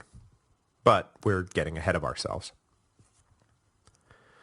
Gallienus probably would have kept right on going despite these missed opportunities, had he not been shot with an arrow and forced to withdraw to seek medical attention. This brought on what Gallienus thought would be only a temporary halt to his campaign, but in fact, it would bring an end to his attempts to reconquer the West. As I just mentioned, some scholars think there were two invasions, the first ending with Aureolus' failure to capture Postumus, and the second ending with Gallienus' injury. But most seem to think that it was all wrapped up in a single short war. The campaign was not a total failure, though. When Gallienus temporarily ceased hostilities, he had won back firm control of the Gallic territory abutting the Alps, meaning that the emperor controlled both ends of the key mountain passes in and out of Italy. Just as Gallienus would never recapture the West, Postumus would never again have access to the Alps. This is the map that both men would bequeath to their successors, and eventually be the map from which Aurelian launched his own successful campaign to reunify the empire in 274. While Gallienus had lost control of the east and the west, he was still in control of the middle of the empire, and was not so consumed with foreign wars and internal squabbles that he failed to make his mark on the development of Rome. Well, actually, maybe it was because of all the foreign wars and internal squabbles that Gallienus wound up leaving his mark on Rome. The ancient sources uniformly dismiss Gallienus' reign as the absolute low point of the empire's history. He is often portrayed as indifferent to the fact that 2/3 of the empire had slipped away from him, and that he was far more interested in pursuing the perks and pleasures that came with being emperor than he was with fighting for what was Rome's. Highlighting the general content with Gallienus' rule is the myth of the so-called 30 tyrants. That is, the long list of men who rose up in revolt against Gallienus during his reign. Odenathus and Postumus and Macrianus and Regalianus are all on the list, as is the prefect of Egypt, Emilianus, who revolted in 262, and the commander of the garrison at Byzantium, who revolted around the same time. Even Gibbon is quick to point out that the 30 tyrants is a transparent piece of rhetoric, referencing the old 30 tyrants of Athens, the post-war government installed by Sparta at the end of the Peloponnesian War, and the list of usurpers offered by the Historia Augusta has been thoroughly debunked, with most of the men listed having never assumed imperial dignity or having never existed at all. Despite the exaggerations, though, there is no doubt that the sheer number of men challenging Gallienus' rule during the 260s, however many there actually were, points to near uniform disenchantment with his administration. Or does it? As we've mentioned elsewhere, the histories relied upon to establish narrative continuity for all our archaeological evidence were written by men of senatorial rank for men of senatorial rank, and the biases of that class dominate the portrayals of the various emperors. The Senate had no love whatsoever for Gallienus, as he famously delivered a major blow to their power and prestige. During the reign of Gallienus, the Senate was once and for all excluded from having anything to do with military affairs. Now, it is interesting to note two things about this development. One, despite claims to the contrary, it does not seem that Gallienus issued some dramatic decree banning senators from serving in the army. And two, that nothing he did was in any way a radical departure from the policies followed by Marcus Aurelius during the Marcomannic Wars. Gallienus's problem, as had been Marcus's problem, was that the situation was so critical that there was very little margin for error. Bringing in some rich, inexperienced aristocrat to run a legion in the middle of a war zone, simply because that was the way things had always been done, was a really good way to get that legion wiped out. Marcus had responded by elevating capable, experienced soldiers like Pertinax, Pompeianus, Pescennius Niger, and Maximianus, none of whom were of senatorial rank, rather than turning to self-entitled senators.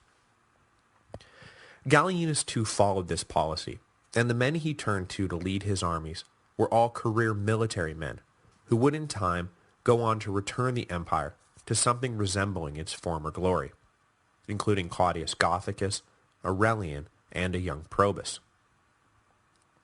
None of these men were of senatorial rank or aristocrats in any sense of the word, but they knew soldiering, and Gallienus trusted them, and that was all that mattered. And in the long run, it was probably better for Rome. As Gallienus shut out inexperienced senators from military postings, young, ambitious aristocrats were unable to gain even basic military experience, creating a feedback loop which led Gallienus and his successors to completely ignore the senatorial class from now on when looking to fill out the officer corps. Gallienus also introduced a subtle shift in the way that provinces were governed that further calcified the division between civilian and military leadership. The rank of legate, that is, the leader of a single legion, was rebranded as the legatus equitus, and now made unavailable as an office to a senator, reserved instead for career military men of equestrian rank. Senators were still duly appointed as governors of the provinces, but the legions of the provinces were put in the hands of men who knew what they were doing.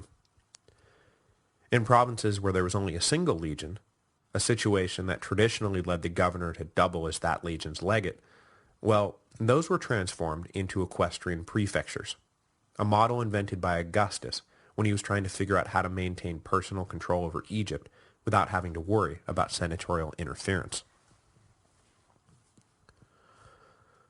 All of these affronts to their dignity, whether they were justified or not, really rubbed the Senate the wrong way.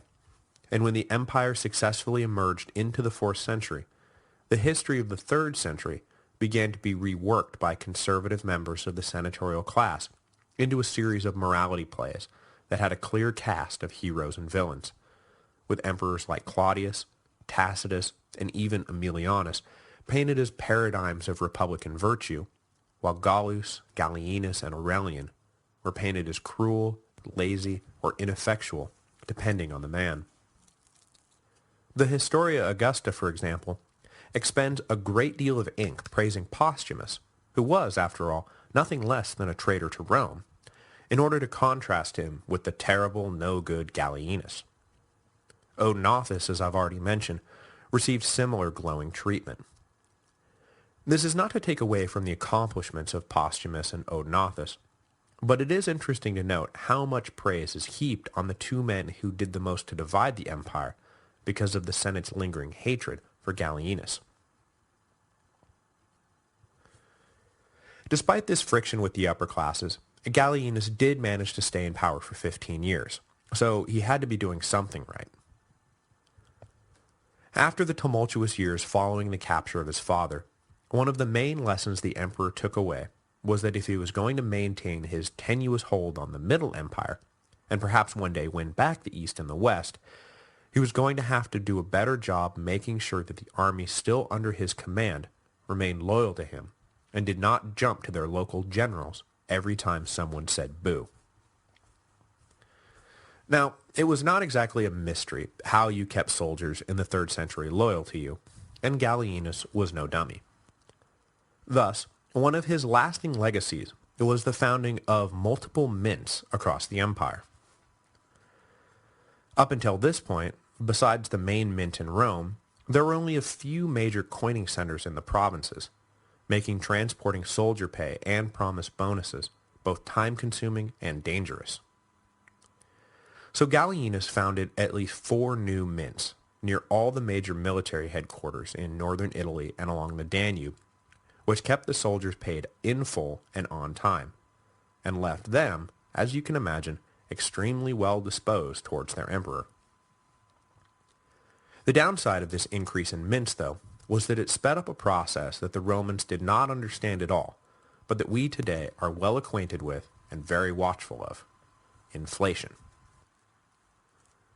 Now, like most of you, I learned about inflation from the classic DuckTales episode Do, Re, Mi, when Huey, Dewey, and Louie got their hands on a duplicating ray and used it to duplicate some money so they could have enough to go buy a new bike.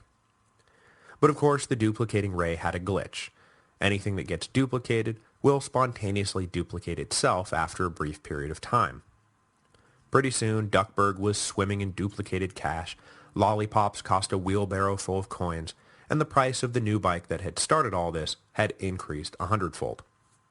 Uncle Scrooge was of course wiped out, as the coins he had so carefully hoarded in his money bin were now all worthless.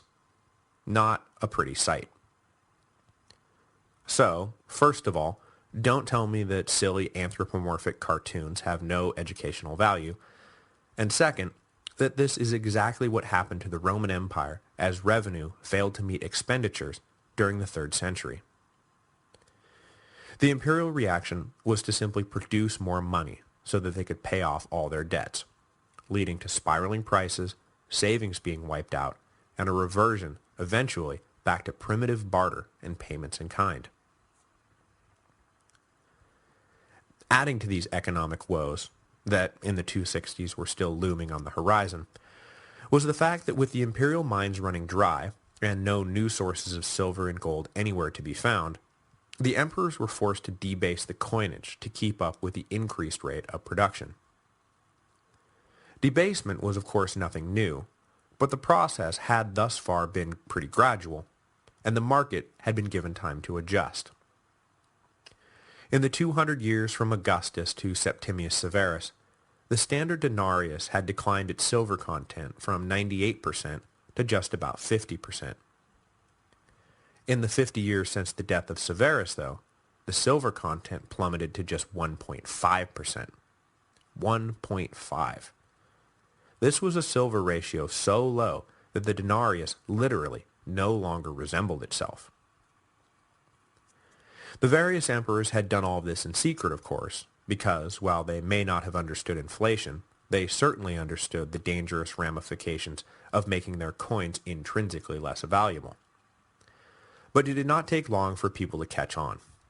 Despite multiple imperial declarations stating that all coins should be accepted at face value, savvy merchants of the 3rd century began adjusting their prices by the weight of their customers' coins, rather than simply counting the number of them. But as I just said, it took a little while for the effects of all these monetary shenanigans to be felt, and Gallienus mostly benefited from his printing of more money, despite the fact that it was bad money. As I mentioned a few times previously, coins in the Roman Empire were a primary vehicle of imperial propaganda, and with each new batch of coins flooding out into the provinces, the citizens of the empire became awash not just in cash, but with the persistent drumbeat message that everything was fine, everyone was getting along, the empire was safe, the armies were happy, and the emperor was on the case. There were of course outward signs that all of this was perhaps not as true as the emperor would like it to be, but one rule of mass media is that if you repeat something enough times, a lot of people are going to start believing it. Gallienus repeated himself a lot, and with no opposing media outlets contradicting him, many citizens simply shrugged their shoulders and believed him. The 260s AD are often represented as the nadir of Roman fortunes. The empire was divided from itself, and men were rising up in revolt almost daily against an ineffectual emperor who seemed content to let it all burn. But this is an oversimplification, an exaggeration, and, bluntly, untrue. Gallienus, like Domitian before him, has been absolutely vilified. But when we look back with a more sober eye on the period, we find that he was not at all ineffectual, that he vigorously and actively defended the empire from foreign invasion and attempted to put the broken pieces of Roman society back together. He did indeed preside over a divided empire, but with everything Rome was facing, the temporary division probably wound up profiting the empire in the end. What did not profit the empire was Gallienus' monetary policies, which came back to haunt Rome in a big way. But even in this, it's not like Gallienus invented debasement or the overcoining of money. The son of Valerian was certainly not the best emperor. Indeed, he was about to be shown by Aurelian what a really good emperor can do when he puts his mind to something. But he certainly wasn't one of the worst either. Next week, we will get to the fall of this not great but not terrible emperor. Either by coincidence or fate, the death of Gallienus was matched almost simultaneously by the death of Postumus in the west and Odenathus in the east. Within the span of a single year, the three men who had dominated the lives of Romans everywhere were dead, leaving power vacuums in all three corners of the empire. While the west would fall into the hands of unworthy successors, the east would be claimed by the wife of Odenathus, the Palmyrene queen Zenobia, who would in time prove to be her husband's equal in every way. And had she not run up against Aurelian, it is very possible that she would have emerged as his better in every way.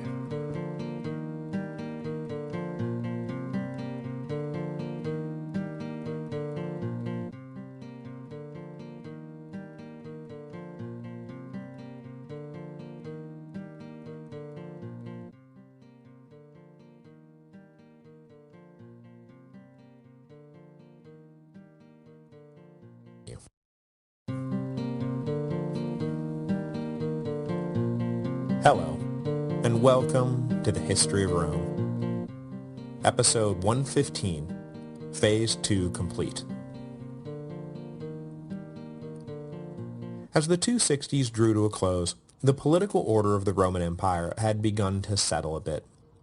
Postumus was in charge of the west, administering the provinces in Gaul and Hispania and Britain, while out in the east, Odenathus had carved out a sphere of influence for himself that kept the citizens of Syria, Palestine, and Asia Minor free from worries about another Sassanid invasion.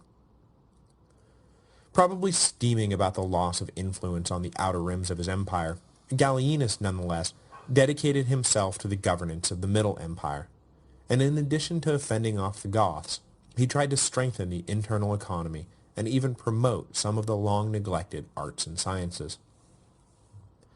After so much chaos and uncertainty and violence, a new equilibrium had been achieved.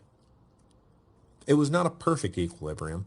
After all, none of the external menaces to the empire had been vanquished, they had just been temporarily stalled, and the empire itself, well, there were now 3 of them, weren't there? Not that it mattered. The new equilibrium is about to be shattered. It was out in the east that the balance first began to slip. Odenathus, like a latter-day Alexander or Caesar, had come out of nowhere with a personality so strong and a skill set so superior to his contemporaries that it was almost like he was playing on a different level than everyone else. It is not hyperbole to say that following the capture of Valerian in 260, the Eastern Empire stood on the brink of permanent occupation. Maybe the still immense resources of the Roman Empire would have fended off the Sassanids, But those resources had been halved by the breakaway of the western provinces, and the rest were being spent on the defense of the Danube. There seemed to be nothing standing in the Persians' way. Sure, Macrianus and Ballista had run a fairly successful guerrilla defense, but was there anything anyone could put in the field to actually beat Shapur in battle?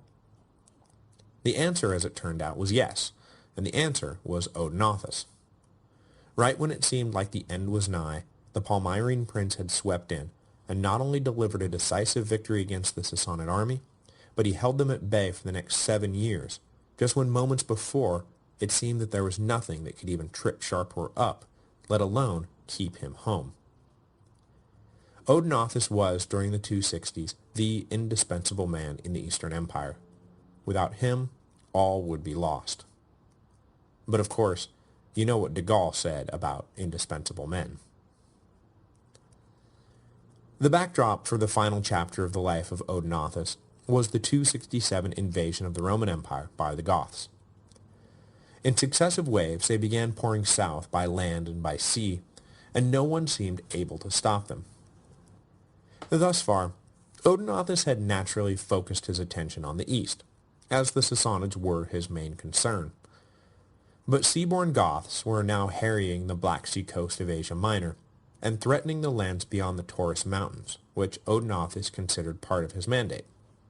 So, for the first time, he began making preparations to leave the eastern front and head north to face the Goths. But he never would get to face them. The indispensable man of the East did not die in battle or succumb to plague or go out in a blaze of glory. Instead, it seems that he fell victim to an assassin who was inspired mostly by a personal humiliation. The story that's most commonly related is that while off on a hunt with his royal entourage, Odenathus' nephew breached some bit of protocol. Maybe he took the first shot at something, or maybe he refused to allow some prized target to be taken by his uncle. Whatever he did, he was subsequently either chastised in too harsh of terms publicly, or possibly put in some kind of timeout when the party returned home.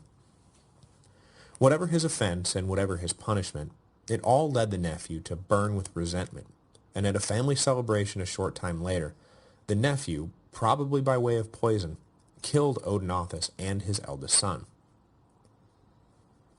The nephew's role in the sudden and shocking death of the Lord of Palmyra was soon discovered, and he was put to death by Odenathus' now widow, Zenobia. A variation of the story has it that Zenobia herself was behind the murder so that her son Vabalithus would have a clear path to power.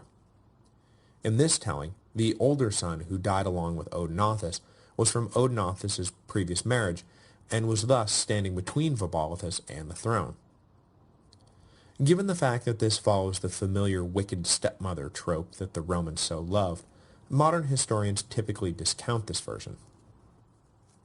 Another version has it that Gallienus instigated the murder because he feared the growing power of Palmyra.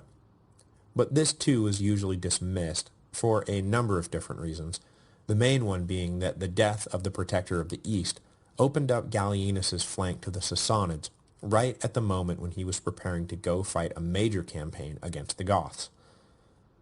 Maybe if the murder had occurred when there was less imminent danger to the empire, we could indulge in that particular conspiracy theory. But really, Gallienus killing Odenathus at that moment would have been the height of folly. In the immediate aftermath of Odenathus' death, there was a great deal of confusion about who was now in charge. Odenathus' authority had been a personally held grant from Gallienus. So, did power now devolve back to the Roman governors, or did Odenathus' son inherit his father's titles? With everyone just kind of looking at everyone else, Zenobia stepped forward and simply acted as if her husband's death meant that of course Vabalithus would inherit all the power ceded to the family by Gallienus. But of course, since Vabalithus was still a young child, Zenobia herself would have to act as regent, which means that unless you have a mind to stop me, I am now in charge around here.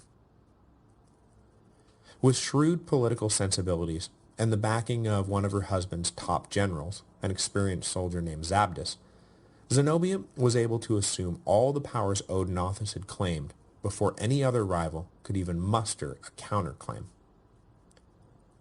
Tied up on the Danube with the Gothic invasion, Gallienus couldn't spare the time or attention it would take to weigh in on the subject.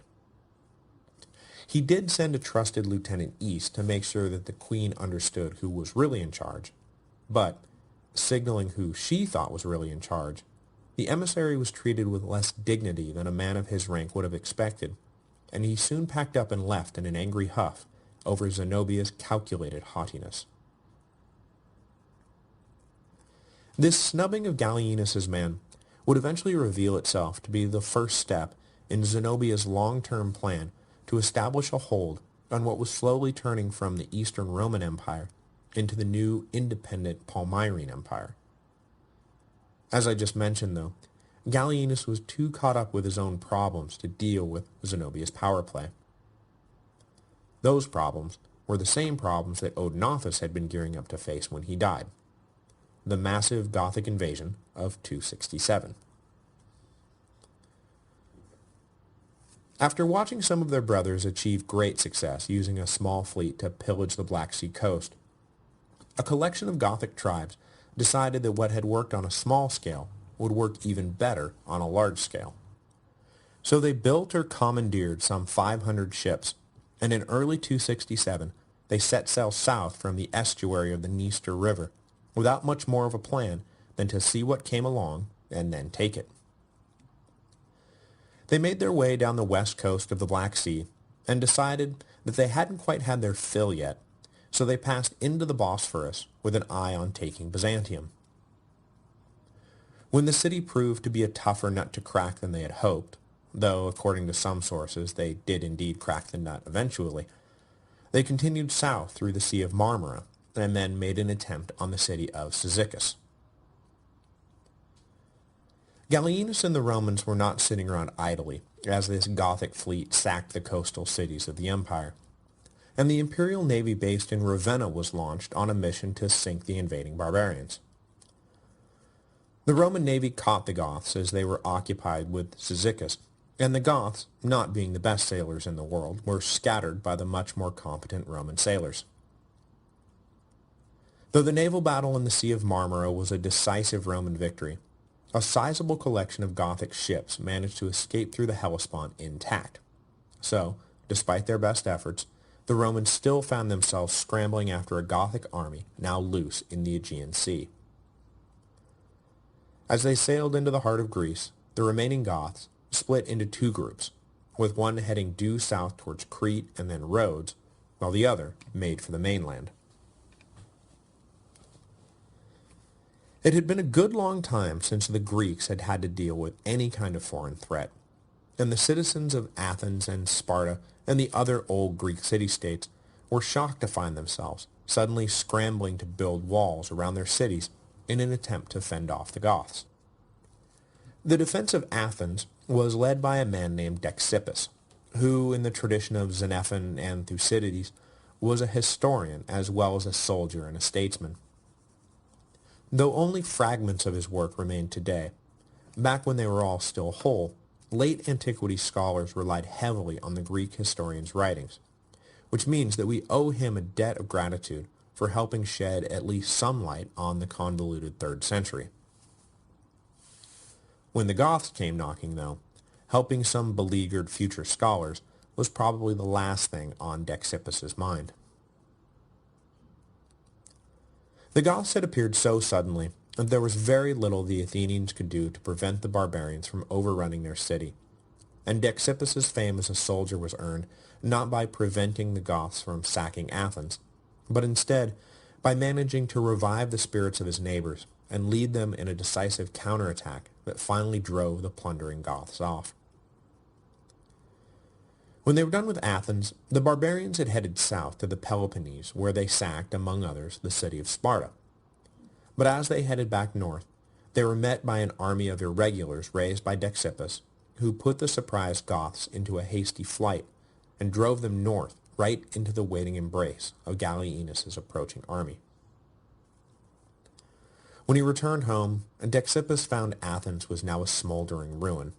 But, according to the famous anecdote, he also found that the great library had been left untouched.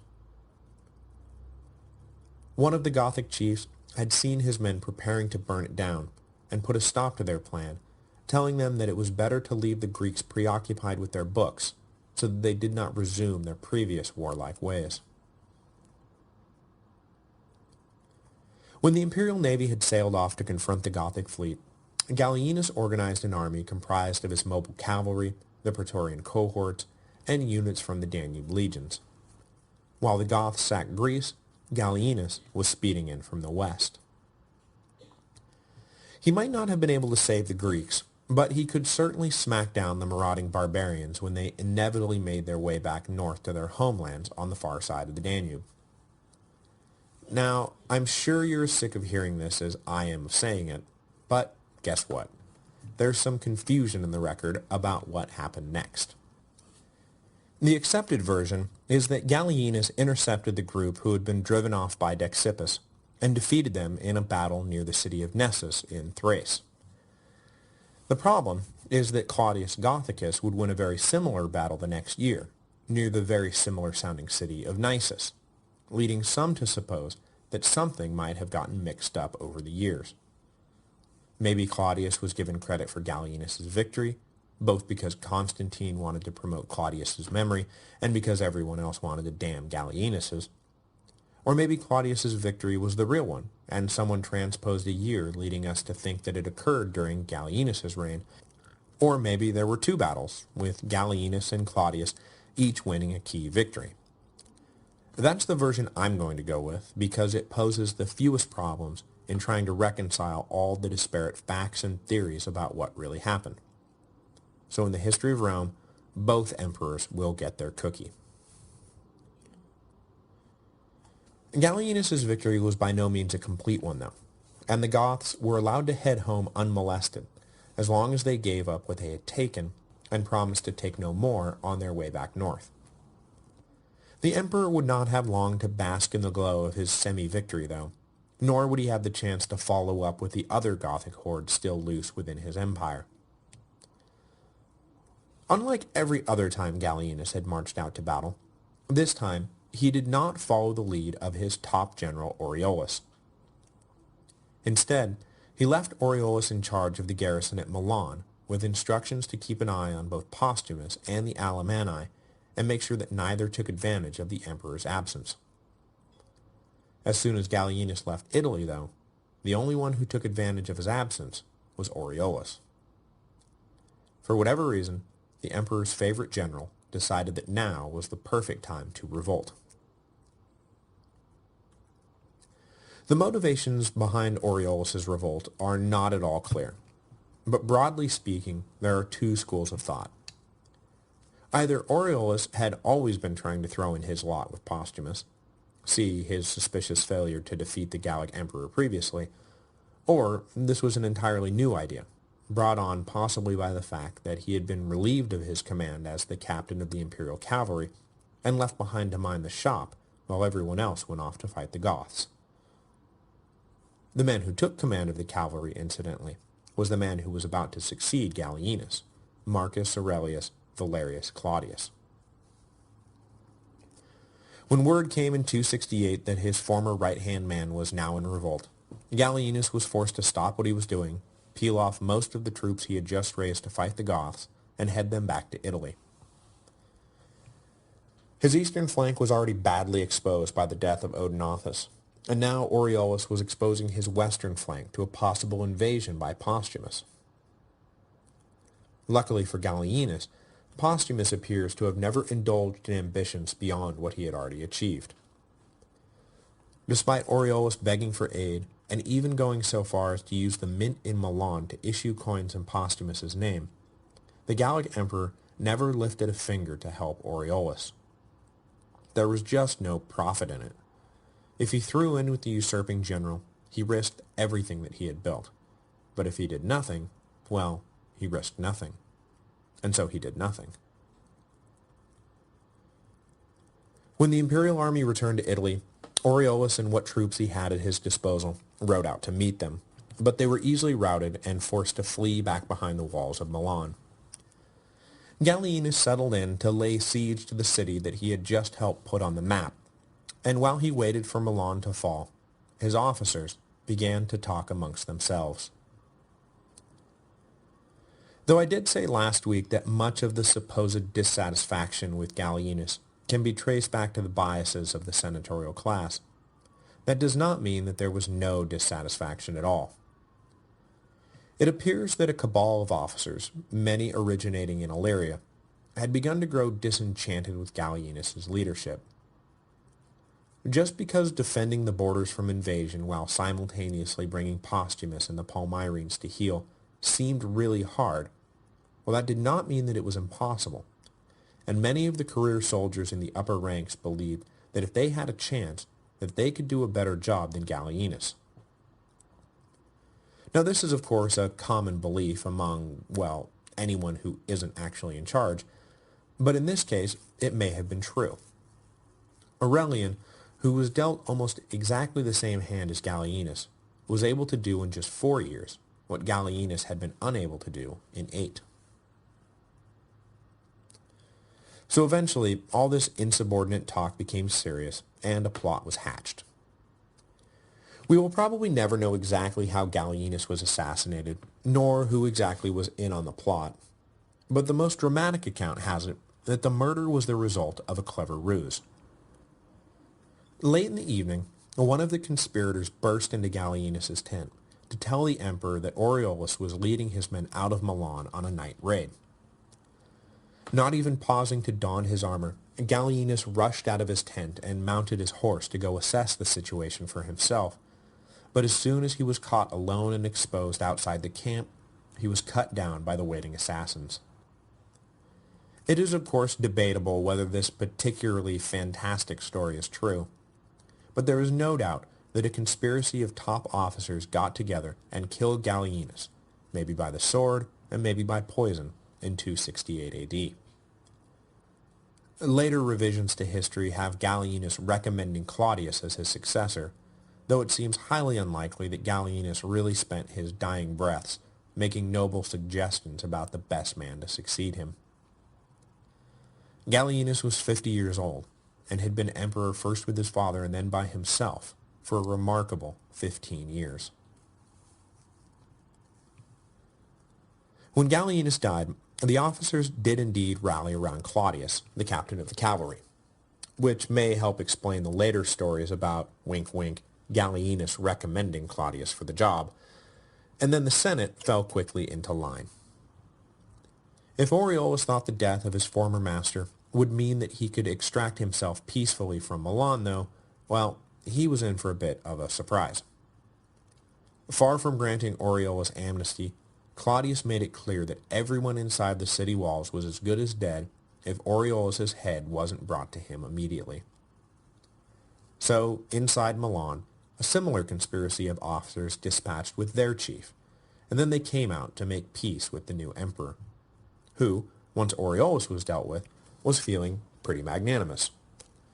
He went so far as to order that Gallienus' family should not be harmed in any way, but the order didn't make it to Rome in time to stop the revenge-minded Senate from executing Gallienus' brother and Gallienus' son.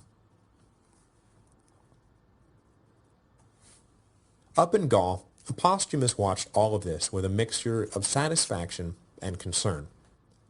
He had to have been pleased with himself for avoiding getting tangled up in the fight between Aureolus and Gallienus, which had now led to the assassination of both men. But a new leader in Rome meant new policies, and Postumus had to have known Claudius, if not personally, then at least by reputation. And if Claudius's dissatisfaction with Gallienus in any way stemmed from the emperor's inability to reclaim the Gallic provinces, well, that didn't bode well for Postumus at all. Fortunately, he would never have to face Rome's final attempt to recapture the West. Unfortunately, it's because he wound up, in the end, sharing the fate of Gallienus and Aureolus and Odenathus. Postumus's rule had been mostly unopposed, but brief revolts or mutinies had flared up here and there in keeping with the times. In either 268 or early 269, one of his officers along the Rhine decided to make a bid for the throne and had himself declared emperor at his home base in Mainz. Postumus quickly raised an army and marched in to put the usurper down, and in short order the revolt was squashed. The problem for Postumus was that now his soldiers wanted to sack Mainz, to punish the city for its disloyalty, yes, but mostly to carry off the wealth of the city for themselves. But Postumus was the emperor of everyone, and it really wouldn't do to let his army just go and sack one of the key urban centers of his domain, so he ordered the city left untouched. This ticked off his men something fierce, and in a fit of rage they cornered Postumus and killed him. The rash murder left the Gallic Empire without a leader, and after some confusion, one of Postumus's officers, a man named Marcus Aurelius Marius, finally stepped forward and attempted to seize power. But he only lasted a few days before being brushed aside and killed by a man named Victorianus, who came from an extremely wealthy family and whose mother apparently opened up the family bank accounts to buy her son the throne. The near simultaneous deaths of Odenathus, Gallienus, and Postumus brought to a close the second phase of the crisis of the 3rd century. At the beginning of Phase 3, their successors will duke it out to see whose vision of the future will reign supreme. In the East, Zenobia dreamed of creating a permanent, independent Palmyrene empire. In the West, Victorianus dreamed of simply trying to hold together what Postumus had built. And in the middle, Claudius and his soon-to-be successor Aurelian dreamed of reunification. All three would have to deal with persistent threats to their frontiers, from the Sassanids and from the Goths, and from the Franks and from the Alemanni, all of whom dreamed their own dreams of what the fate of the Roman Empire ought to be. I hate to do this so soon after taking a week off, but there will be no episode next week, as the History of Rome is heading down south to San Antonio to cheer on Mrs. the History of Rome as she runs her half marathon. But we will, of course, be back in 2 weeks for the short reign of Claudius, and then the totally impressive reign of Aurelian, who has fast become one of the history of Rome's most favorite emperors.